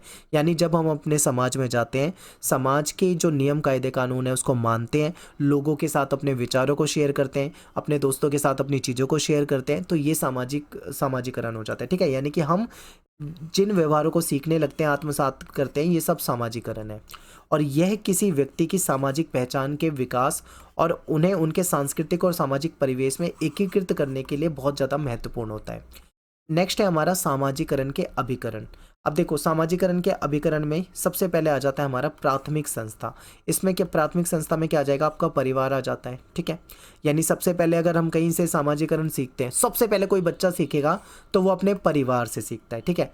फिर वो अपने जो उसके जो छोटे छोटे दोस्त होंगे, क्योंकि छोटा बच्चा है तो उसके दोस्त भी उसके छोटे उसी की उम्र के होंगे, वो उनसे सीखेगा, अपने आस पड़ोस से सीखेगा, ठीक है। ये उसका प्राथमिक संस्था है, माता पिता से, दोस्तों से, इनसे सीखेगा। फिर जब वो द्वितीयक संस्था होती है, यानी कि जब वो विद्यालय में जाएगा, तो विद्यालय में जाएगा, वहाँ पे बहुत सारे उसके दोस्त बनेंगे, ठीक है, उनसे सीखेगा। फिर वहाँ पे कम्युनिकेशन होगा, सामाजिक संस्थाओं में, धार्मिक स्थल में, हर जगह वो चीज़ें सीखेगा।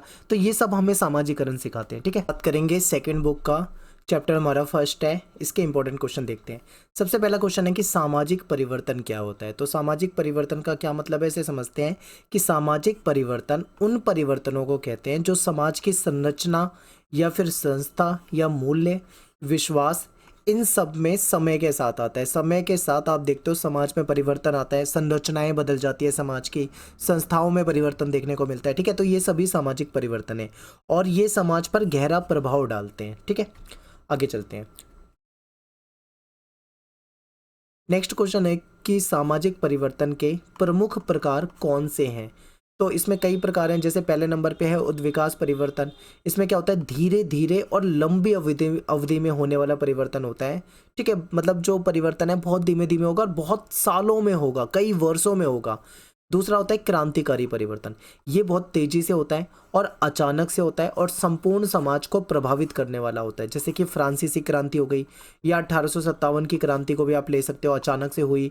ठीक है, उसके परिवर्तन आपको तुरंत देखने को मिले। तीसरा होता है संरचनात्मक परिवर्तन, यानी समाज की जो संस्था है और जो उसके नियम है उसमें बदलाव। ठीक है, जैसे मुद्रा प्रणाली में परिवर्तन, या फिर जाति प्रथा भी समाज की एक संस्था है। जाति प्रथा में आप देखोगे कि पहले और अब में बहुत ज़्यादा फर्क देखने को मिलता है। पहले बहुत ज़्यादा भेदभाव था, अब धीरे धीरे वो चीज़ें कम होती जा रही है। ठीक है, और कई जगह पे बिल्कुल ख़त्म हो चुकी हैं। फिर फोर्थ नंबर पे देखोगे मूल्यों और विश्वासों में परिवर्तन, यानी समाज में नए विचार आना। ठीक है, लोगों के मन में नई धारणाओं का विकास होना। ठीक है, जैसे कि बाल श्रम का अंत हुआ, शिक्षा की अनिवार्यता, और लोग मानते हैं कि सभी को शिक्षा जरूर मिलनी चाहिए। ठीक है, तो ये सब क्या है, ये इस मूल्यों में और विश्वासों में परिवर्तन है। इसके बाद अगर बात करते हैं हम नेक्स्ट में, तो अगला क्वेश्चन है हमारे सामने कि पर्यावरण जो है वो सामाजिक परिवर्तन को कैसे प्रभावित करता है। तो पर्यावरणीय परिवर्तन समाज की संरचना और आजीविका जो है इस पे प्रभाव डालते हैं, बिल्कुल डालते हैं, क्योंकि समाज की संरचना चेंज होती है, लोगों के काम में बदलाव आता है। ठीक है, तो इसके उदाहरण है जैसे कि विनाशकारी प्रभाव भी आप देखोगे। 2004 में क्या था, सुनामी आई थी, इससे समाज में स्थायी रूप से बहुत ज़्यादा परिवर्तन देखने को मिले। रचनात्मक प्रभाव में देखोगे इसमें जैसे तेल की खोज हो गई, तो तेल की खोज की वजह से जो मध्य पूर्व का जो समाज है उसने पूरी तरीके से बदल के रख दिया। ठीक है, तो ये भी आप परिवर्तन के रूप में देख सकते हो।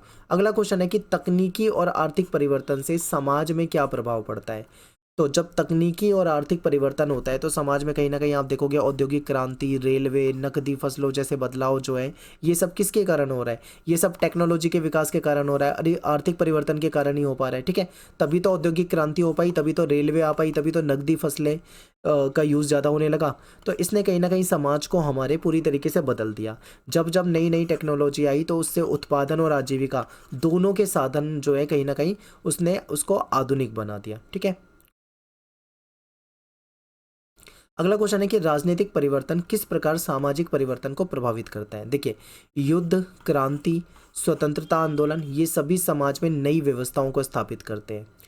जैसे जैसे आप देखोगे भारतीय स्वतंत्रता संग्राम जो था आगे बढ़ा, उसने भारतीय समाज को पूरी तरीके से बदल दिया। ठीक है, जब सत्ता में एक नई विचारधारा वाली सरकार आती है तो कहीं ना कहीं समाज में आपको परिवर्तन देखने को मिलता ही है। ठीक है, तो ये तो थे हमारे कुछ क्वेश्चन। इसके बाद कुछ और इम्पोर्टेंट, अगला क्वेश्चन देखते हैं, सांस्कृतिक परिवर्तन सामाजिक परिवर्तन को कैसे प्रभावित करता है। यदि कल्चर में परिवर्तन होगा तो समाज तो बदलेगा ही, जैसे समाज में विचार या मान्यता या लोगों के मूल्यों में बदलाव से सामाजिक परिवर्तन देखने को मिलता है। जैसे कि एग्जाम्पल है, बौद्ध धर्म और भक्ति आंदोलन ने जाति व्यवस्था को चुनौती दी, जाति प्रथा को कहीं ना कहीं कमजोर किया। ठीक है, इसके बाद 8वां क्वेश्चन देखोगे कि सामाजिक व्यवस्था क्या थी, इसका समाज में क्या महत्व था। तो सामाजिक व्यवस्था एक ऐसी संरचना है जो समाज में स्थिरता बनाती है कहीं ना कहीं। ठीक है, और ये कुछ नियम, संस्थाओं, मानदंडों के माध्यम से समाज को कंट्रोल भी करती है, क्योंकि समाज में जो नियम है उस नियम को सभी को मानना होगा। ठीक है, समाज में रहने वाला व्यक्ति को मानना होगा, तो इस तरीके से कहीं ना कहीं ये कंट्रोल करती है समाज को। इसके बाद नेक्स्ट क्वेश्चन है कि सामाजिक व्यवस्था को बनाए रखने के लिए कौन कौन से माध्यम है। तो इसमें सामाजिकरण है। ठीक है, सामाजिकरण के तहत क्या करते हैं, लोग समाज के नियमों को मानते हैं। फिर एक है शक्ति का प्रयोग करना, सरकार क्या करती है, कानून बनाकर शक्ति से नियमों का पालन करवाती है, तो ये भी कहीं ना कहीं सामाजिक व्यवस्था को बनाए रखने का एक माध्यम है। फिर प्रभुत्व और प्राधिकार, समाज में शक्ति के जो विभिन्न स्वरूप है वो भी कहीं ना कहीं व्यवस्था को बनाए रखते हैं। अगला क्वेश्चन है क्वेश्चन नंबर 10th। देखो यहाँ पे एक बार ध्यान से कि शक्ति और प्राधिकार में क्या अंतर होता है। तो शक्ति यानी कि पावर, किसी को अपनी इच्छा के अनुसार कार्य करवाने की जो क्षमता है उसे शक्ति कहते हैं। प्राधिकार का मतलब है समाज के द्वारा मान्यता प्राप्त वैध शक्ति। ठीक है, लीगल हो जो, यानी ऐसी शक्ति जो लीगल हो। फिर 11वां क्वेश्चन है कि कानून क्या है और ये सामाजिक व्यवस्था को कैसे बनाए रखता है। तो कानून जो है समाज के द्वारा मान्य जो नियम होते हैं उसका एक समूह होता है, यानी कानून ऐसे नियमों का समूह होता है जो समाज के द्वारा मान्य होता है, जो समाज में अनुशासन बनाए रखता है। ठीक है, न्याय व्यवस्था को सही तरीके से संचालित करता है, ये कानून होते हैं। अगला क्वेश्चन है कि सामाजिक संघर्ष के प्रमुख कारण क्या है, क्यों सामाजिक संघर्ष होता है। तो इसके कई सारे कारण हैं, जैसे जातीय संघर्ष है, वर्ग संघर्ष एक कारण है, राजनीतिक असहमति एक कारण है, संसाधनों पे अधिकारों को लेकर जो विवाद होता है ये भी एक कारण है। अगला क्वेश्चन है कि अपराध क्या होता है। अपराध एक ऐसा कार्य है जो समाज में प्रचलित कानूनों का उल्लंघन करता है, जैसे चोरी करना, हत्या करना, धोखाधड़ी, मारपीट, लड़ाई झगड़ा, गाली गलौज, ये सब क्या है, क्राइम हो जाता है, ठीक है, अपराध हो जाता है। अगला क्वेश्चन है कि ग्रामीण समाज में सामाजिक परिवर्तन की विशेषता क्या है, ठीक है। तो देखिए, गांव के समाज में हम देखें तो परिवर्तन जो होता है उसकी गति बहुत धीमी होती है, ठीक है। पारंपरिक जो मूल्य होते हैं, जाति व्यवस्था जो होती है, यहाँ पे प्रभावी बनी रहती है। आज के समय में आप गांव में जाओगे, आज भी आपको कहीं ना कहीं जाति प्रथा वाली चीज़ें दिखती हैं, लेकिन शहरों में ये चीज़ें बहुत कम हो गई है, ठीक है। फिर कृषि पर निर्भरता गाँव में ज़्यादा होती है, तो ये गाँव के समाज की विशेषता है। फिर शहरी समाज की अगर हम सामाजिक परिवर्तन देखें तो यहाँ पे तेजी से परिवर्तन होते हैं, ठीक है। यहाँ पे गाँव की तरह धीरे धीरे नहीं होते, यहाँ पे व्यक्तिगत स्वतंत्रता अधिक होती है और औद्योगिकरण और व्यवसायीकरण ज़्यादा यहाँ पे प्रभावी होता है, क्योंकि ज़्यादातर जो लोग होते हैं वो उद्योग वगैरह में ही काम करते हैं, उसी पे निर्भर होते हैं। नेक्स्ट क्वेश्चन है कि भारत में शहरीकरण की प्रवृत्ति क्या है। तो देखिए, 1901 में अगर हम देखें तो यहाँ पे शहरीकरण की जो दर थी वो मात्र 11% थी, लेकिन 1951 में ये बढ़ के 17 हुई और 2001 में तो ये 28% हो गई और 2011 में 37% हो गई। ऐसा कहा जाता है कि 2050 तक ये 66% तक पहुँच सकती है, यानी कि गाँव नाम की चीज़ धीरे धीरे कम होती जाएगी, ठीक है। नेक्स्ट है कि समाज में हिंसा का प्रमुख कारण क्या है। जातीय संघर्ष एक कारण है, राजनीतिक असहमति, आर्थिक असमानता, सांप्रदायिक तनाव, दंगे, ये सारे इसके कारण हो सकते हैं। और लास्ट आपका क्वेश्चन है कि सामाजिक परिवर्तन के प्रति लोगों की क्या प्रतिक्रियाएं हैं। तो सामाजिक परिवर्तन के प्रति लोग समर्थन, यानी कुछ लोग परिवर्तन को समर्थन करते हैं, स्वीकार करते हैं, एक्सेप्ट करते हैं। कुछ लोग इसका विरोध करते हैं, यानी जो शक्तिशाली वर्ग है वो अपने हितों की रक्षा के लिए परिवर्तन का विरोध करता है। फिर अनुकूलन, यानी कुछ लोग धीरे धीरे परिवर्तन के साथ तालमेल बिठा लेते हैं, ठीक है। तो ये तो था हमारा चैप्टर 1। अब बात करते हैं बुक 2 के चैप्टर 2 की, पाश्चात्य समाजशास्त्री, ठीक है। इसमें देखते हैं, सबसे पहला क्वेश्चन है कि समाजशास्त्र के अभ्युदय में किन 3 क्रांतिकारी परिवर्तनों की भूमिका रही है। तो समाजशास्त्र के अभ्युदय में सबसे पहले नंबर पे आता है विज्ञान क्रांति, जिसको हम ज्ञानोदय कहते हैं, ठीक है। फिर सेकंड नंबर पे आएगा फ्रांसीसी क्रांति, फिर आता है आपका औद्योगिक क्रांति। ये जो तीनों क्रांतियां हैं, कहीं ना कहीं इसने समाजशास्त्र के विकास में महत्वपूर्ण भूमिका निभाई है, ठीक है। इसके बाद है सेकंड क्वेश्चन की बात करते हैं, ज्ञानोदय क्या था, ठीक है। इसका समाजशास्त्र पे क्या प्रभाव पड़ा। तो ज्ञानोदय जो है ये 17वीं और 18वीं शताब्दी में जो पश्चिमी यूरोप है यहाँ पे एक आंदोलन चला था, ठीक है।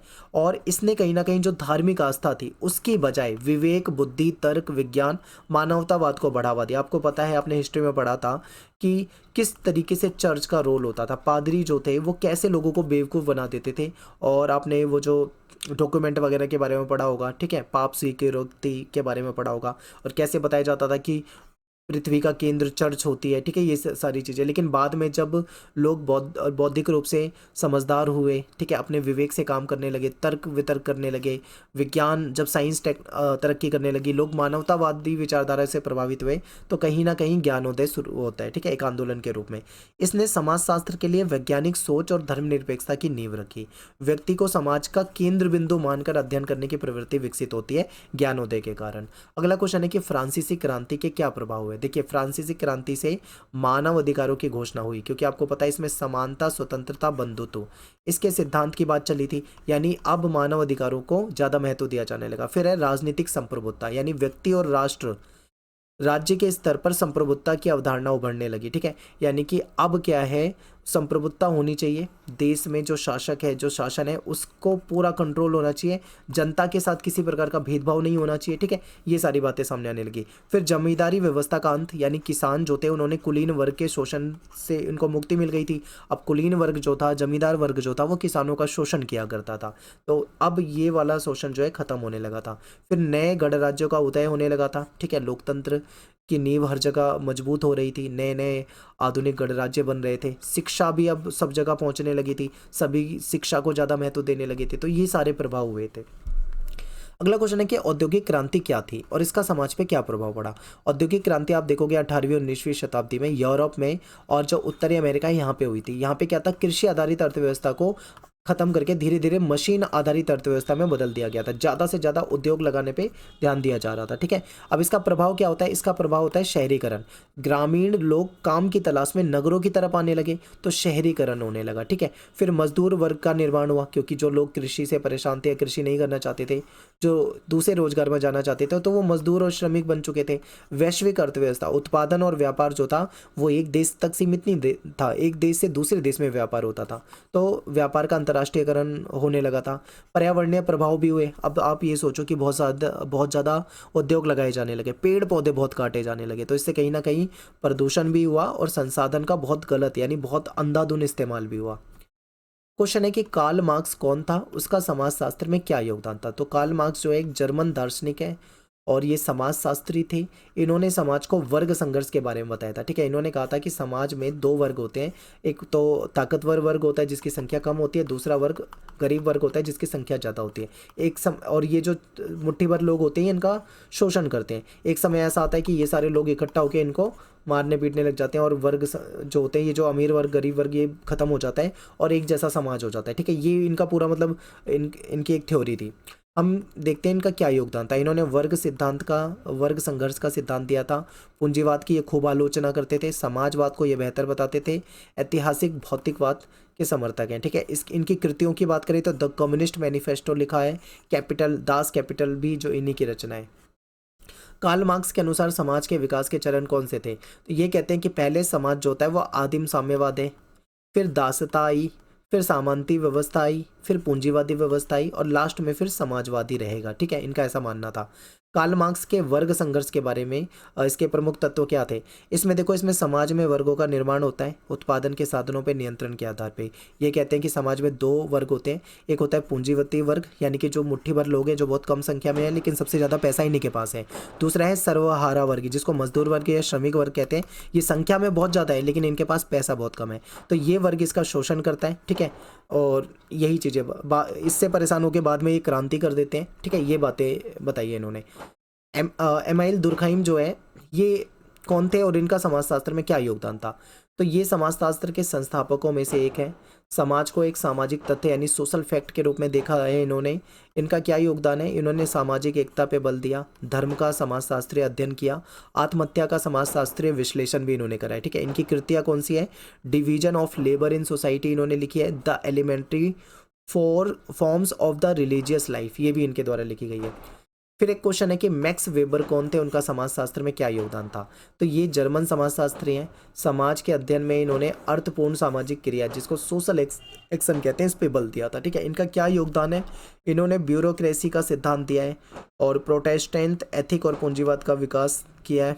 आदर्श प्रारूप का सिद्धांत इन्होंने दिया है।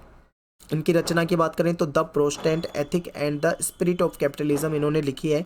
इकोनॉमी एंड सोसाइटी भी इनके द्वारा लिखी गई है। ठीक है, मैक्स वेबर के अनुसार नौकरशाही की प्रमुख विशेषता क्या है? तो नौकरशाही को ये एक सोपानिक संरचना के रूप में देखते हैं। ये कहते हैं कि ये रूल बेस्ड सिस्टम होता है। ठीक है, एक नियम होता है, नियम पे आधारित सिस्टम है और इसमें स्पेशलाइजेशन होता है, यानी कि जो नौकरशाह होते हैं ये एक तरह से कहीं ना कहीं जो काम करते हैं उसके लिए वो एक्सपर्ट होते हैं। ठीक है, लिखित दस्तावेजों का बहुत महत्व मानते हैं, ये कर्तव्य और अधिकारों का विभाजन की बात करते हैं। तो ये हमारा सेकंड चैप्टर था। लास्ट चैप्टर की बात कर लेते हैं भारतीय समाजशास्त्रियों की। तो भारत में समाजशास्त्र की औपचारिक शिक्षा कब और कहाँ पे शुरू हुई थी? तो ये 1919 में शुरू हुई थी, मुंबई विश्वविद्यालय में शुरू हुई थी। ठीक है, इसके बाद ये कलकत्ता और लखनऊ विश्वविद्यालय में भी शुरू हो जाती है और इम्पॉर्टेंट है क्योंकि यहाँ पे बम्बई में एक अलग डिपार्टमेंट बनाया गया था सोशोलॉजी का यानी समाजशास्त्र का। ये मैं आपको पहले के क्वेश्चन में भी बता चुका हूँ। ठीक है, अगला क्वेश्चन है कि भारतीय समाजशास्त्र के विकास के दौरान कौन से महत्वपूर्ण प्रश्नों का सामना करना पड़ा? यानी हमारे यहाँ पे सबसे पहले महत्वपूर्ण क्वेश्चन ये था कि पाश्चात्य समाजशास्त्र आधुनिकता को समझने के लिए विकसित हुआ है, तो भारत में इसकी क्या भूमिका होगी, ये क्वेश्चन बार बार आता था कि पाश्चात्य समाजशास्त्र जो है वो आधुनिकता के लिए विकसित हुआ है। अब हमारे यहाँ पे तो भाई समाज बिल्कुल अलग था, तो हमारे यहाँ पे इसकी क्या भूमिका होगी, क्योंकि हमारे यहाँ पे तो भाई उतना डेवलपमेंट नहीं था पश्चिमी देशों जितना। तो ये क्वेश्चन था। फिर क्या था कि मानव विज्ञान यूरोपीय समाजों में आदिम संस्कृतियों को समझने के लिए विकसित हुआ था। तो भारत में इसकी क्या प्रासंगिकता होगी, क्या भारत में ये जरूरी होगा भी या नहीं होगा, इन क्वेश्चन का सामना करना पड़ा। फिर भारत एक नव स्वतंत्र राष्ट्र था, ठीक है, क्योंकि अंग्रेजों का गुलाम था, उससे पहले मुगलों का गुलाम रहा है, नया नया आज़ाद हुआ है, तो ऐसे में यहाँ पे विकास और लोकतंत्र की ओर ये बढ़ रहा था। तो समाजशास्त्र इसमें कोई योगदान दे पाएगा या नहीं दे पाएगा। क्वेश्चन है आपके सामने कि श्री एल के अनंत कृष्ण अय्यर जो हैं, इनका भारतीय समाजशास्त्र में क्या योगदान है। तो देखिए, ये पहले शिक्षित मानव विज्ञानी थे जिन्हें राष्ट्रीय यानी कि नेशनल लेवल और अंतर्राष्ट्रीय लेवल, ठीक है, दोनों ही लेवल पे, नेशनल एंड इंटरनेशनल लेवल पे काफ़ी प्रसिद्धि मिली थी। और भारत के पहले जो पीजी मानव विज्ञान विभाग की स्थापना भी में इन्होंने मदद की। इंडियन साइंस कांग्रेस के ये सदस्य बने थे, ठीक है, उसके विभाग के अध्यक्ष बने हुए थे। जर्मनी के एक विश्वविद्यालय से इनको डॉक्टरेट की डिग्री मिली हुई थी, ठीक है। नेक्स्ट है हमारा शरत चंद्र राय जो है, इनका समाजशास्त्र में क्या योगदान था। ये एक कानूनविद थे शुरू में, लेकिन बाद में ये मानव विज्ञानी बन जाते हैं। इन्होंने जनजातीय समाज जो था उस पर खूब अध्ययन किया, और खासकर जो छोटा नागपुर क्षेत्र है वहाँ पे रहने वाली जो जनजाति थी उसका अध्ययन करा था। 1922 में इन्होंने मैन इन इंडिया नामक जो पत्रिका थी उसकी स्थापना की थी, जो आज भी कहीं ना कहीं प्रकाशित होती है। अगला क्वेश्चन है कि गोविंद सदाशिव धुर्रे जो हैं, इनका हमारे समाजशास्त्र में किस लिए इनको जाना जाता है। तो ये भारतीय समाजशास्त्र के संस्थापक माने जाते हैं, इंपॉर्टेंट है, पेपर में पूछा जाता है इनके बारे में, ठीक है। इन्होंने बम्बई विश्वविद्यालय में समाजशास्त्र विभाग स्थापित किया था और 35 साल तक उसको चलाया, ठीक है। फिर इन्होंने इंडियन जो सोशोलॉजिकल सोसाइटी है उसकी भी स्थापना करी। सोशोलॉजिकल बुलेटिन नाम की मैगजीन इन्होंने निकाली। इनकी पुस्तक है caste and race in India, यानी कि जाति और प्रजाति पर इन्होंने महत्वपूर्ण शोध किए थे, ठीक है। धुर्रे पे एक और क्वेश्चन आता है कि इनके अनुसार जाति क्या है। ये जाति की विशेषता कैसे बताते हैं। इन्होंने कहा कि जाति जो है खंडीय विभाजन पे आधारित है। जाति जो है जन्म पे निर्धारित होती है, ठीक है। जाति की सदस्यता केवल जन्म पे के आधार पे मिलेगी। कोई व्यक्ति जाति को बदल नहीं सकता है। जाति सामाजिक अंतःक्रिया पर प्रतिबंध लगाती है। अब क्या होता है, हर जाति के अपने रूल होते हैं। एक जाति दूसरी जाति, जैसे मान लो उच्च जाति है, वो निम्न जाति को छूना भी पसंद नहीं करती। तो ये क्या है, जाति कहीं ना कहीं सामाजिक अंतःक्रिया, यानी एक समाज का दूसरे समाज से जो इंटरेक्शन होता है उस पर बैन लगाती है, प्रतिबंध लगाती है। जाति व्यवसाय के चुनाव को सीमित कर देती है। अब जाति के कारण कुछ लोग कुछ व्यवसाय तक ही सीमित रह जाते हैं, ज़्यादा व्यवसाय को वो चुन नहीं सकते हैं। अगला है कि ध्रुजटी प्रसाद मुखर्जी ने भारतीय समाजशास्त्र में क्या योगदान दिया है। इन्होंने समाजशास्त्र से पहले इतिहास और अर्थशास्त्र का अध्ययन किया था। इन्होंने इंट्रोडक्शन टू इंडियन म्यूजिक नामक जो ग्रंथ है उसको लिखा था, ठीक है। और इनका मानना है कि भारतीय समाज की जो संरचना है वो समूह और परंपराओं पे आधारित है। ये व्यक्तिवाद पे आधारित नहीं मानते, क्योंकि आपको पता है कि हमारा जो समाज है वो समूहों पे ही निर्भर होता है, ठीक है। जॉइंट फैमिली हमारे समाज में उस समय में बहुत होती थी। इसलिए इन्होंने कहा है कि भारतीय समाजशास्त्री की प्राथमिक आवश्यकता जो है वो है भारतीय परंपरा को समझना। जब तक भारतीय परंपरा को नहीं समझोगे, यहाँ पे समूहों को नहीं समझोगे, जाति को नहीं समझोगे, तब तक भारतीय समाजशास्त्र को समझ ही नहीं सकते, ठीक है। फिर भारतीय समाज में परिवर्तन के 3 सिद्धांत, इंपॉर्टेंट क्वेश्चन है, पूछा जाता है। इसमें 3 सिद्धांत है, श्रुति, स्मृति, अनुभव। श्रुति मतलब धार्मिक शास्त्रीय परंपराओं को सुनकर, स्मृति मतलब लिखित या प्रचलित सामाजिक नियमों को मानकर, फिर सामाजिक अनुभवों को उत्पन्न परिवर्तन से। तो ये 3 पॉइंट है, याद करके जानने हैं। क्वेश्चन है कि अक्षय रमनलाल देसाई का भारतीय समाजशास्त्र में क्या योगदान है। देखो, ये एक मार्क्सवादी विचारक हैं और इन्होंने थीसिस लिखी है the social background of Indian nationalism, ठीक है। इंडियन सोशोलॉजिकल सोसाइटी के अध्यक्ष रह चुके हैं और इन्होंने पूंजीवादी राज्य की आलोचना करी है, क्योंकि ये मार्क्सवादी हैं तो जाहिर सी बात है पूंजीवाद को नहीं मानते हैं, समाजवादी विचारधारा को मानते हैं। फिर अगला है कि जो M.N. श्रीनिवास हैं, इन्होंने भारतीय समाजशास्त्र में क्या योगदान दिया। इन्होंने 2 चीज़ों की बात करी, एक संस्कृतिकरण, दूसरा पश्चिमीकरण, ठीक है। इन्होंने कहा कि जो भारतीय गांव है ये, इसका इन्होंने गहन अध्ययन करा और गांव को सामाजिक परिवर्तन का सबसे महत्वपूर्ण इकाई इन्होंने माना था, ठीक है। इन्होंने religion and society among the Coorgs of South India नामक पुस्तक, जो शोध ग्रंथ है, इसको लिखा था। और दिल्ली स्कूल ऑफ इकोनॉमिक्स में समाजशास्त्र विभाग की इन्होंने स्थापना करी थी। श्रीनिवास के अनुसार भारतीय गांव की क्या विशेषता है, ये गांव को एक सामाजिक पहचान के रूप में बताते हैं। ये कहते हैं कि गांव ऐतिहासिक रूप से सामाजिक, आर्थिक और राजनीतिक रूप से जुड़ा होता है, ठीक है। और कहते हैं कि सभी गांव आत्मनिर्भर नहीं होते, बल्कि कहीं ना कहीं अलग अलग संरचनाओं से जुड़े होते हैं। आज़ादी के बाद गांव में तेजी से सामाजिक परिवर्तन हुआ है, जिसको इन्होंने बताया है, ठीक है। अगला क्वेश्चन है कि भारतीय समाजशास्त्र में मुख्य रूप से किन पहलुओं का अध्ययन किया जाता है। तो जाति व्यवस्था, सामाजिक विभाजन, ठीक है, इसका अध्ययन किया जाता है। ग्रामीण और शहरी जो समाज है उसका अध्ययन किया जाता है। भारतीय समाज में परिवर्तन और आधुनिकीकरण का अध्ययन किया जाता है, ठीक है। और सामाजिक आंदोलन और सुधारों का प्रभाव का अध्ययन किया जाता है। अगला क्वेश्चन है समाजशास्त्र और राजनीतिक में क्या संबंध है। ये हम नहीं करेंगे क्योंकि हम ऑलरेडी पहले से कर चुके हैं। यहाँ पे अपनी ये बुक खत्म हो जाती है। दोनों बुक के इंपॉर्टेंट क्वेश्चन करा दिए हैं। वीडियो को कम से कम 2 बार देख के जाओ। All the best.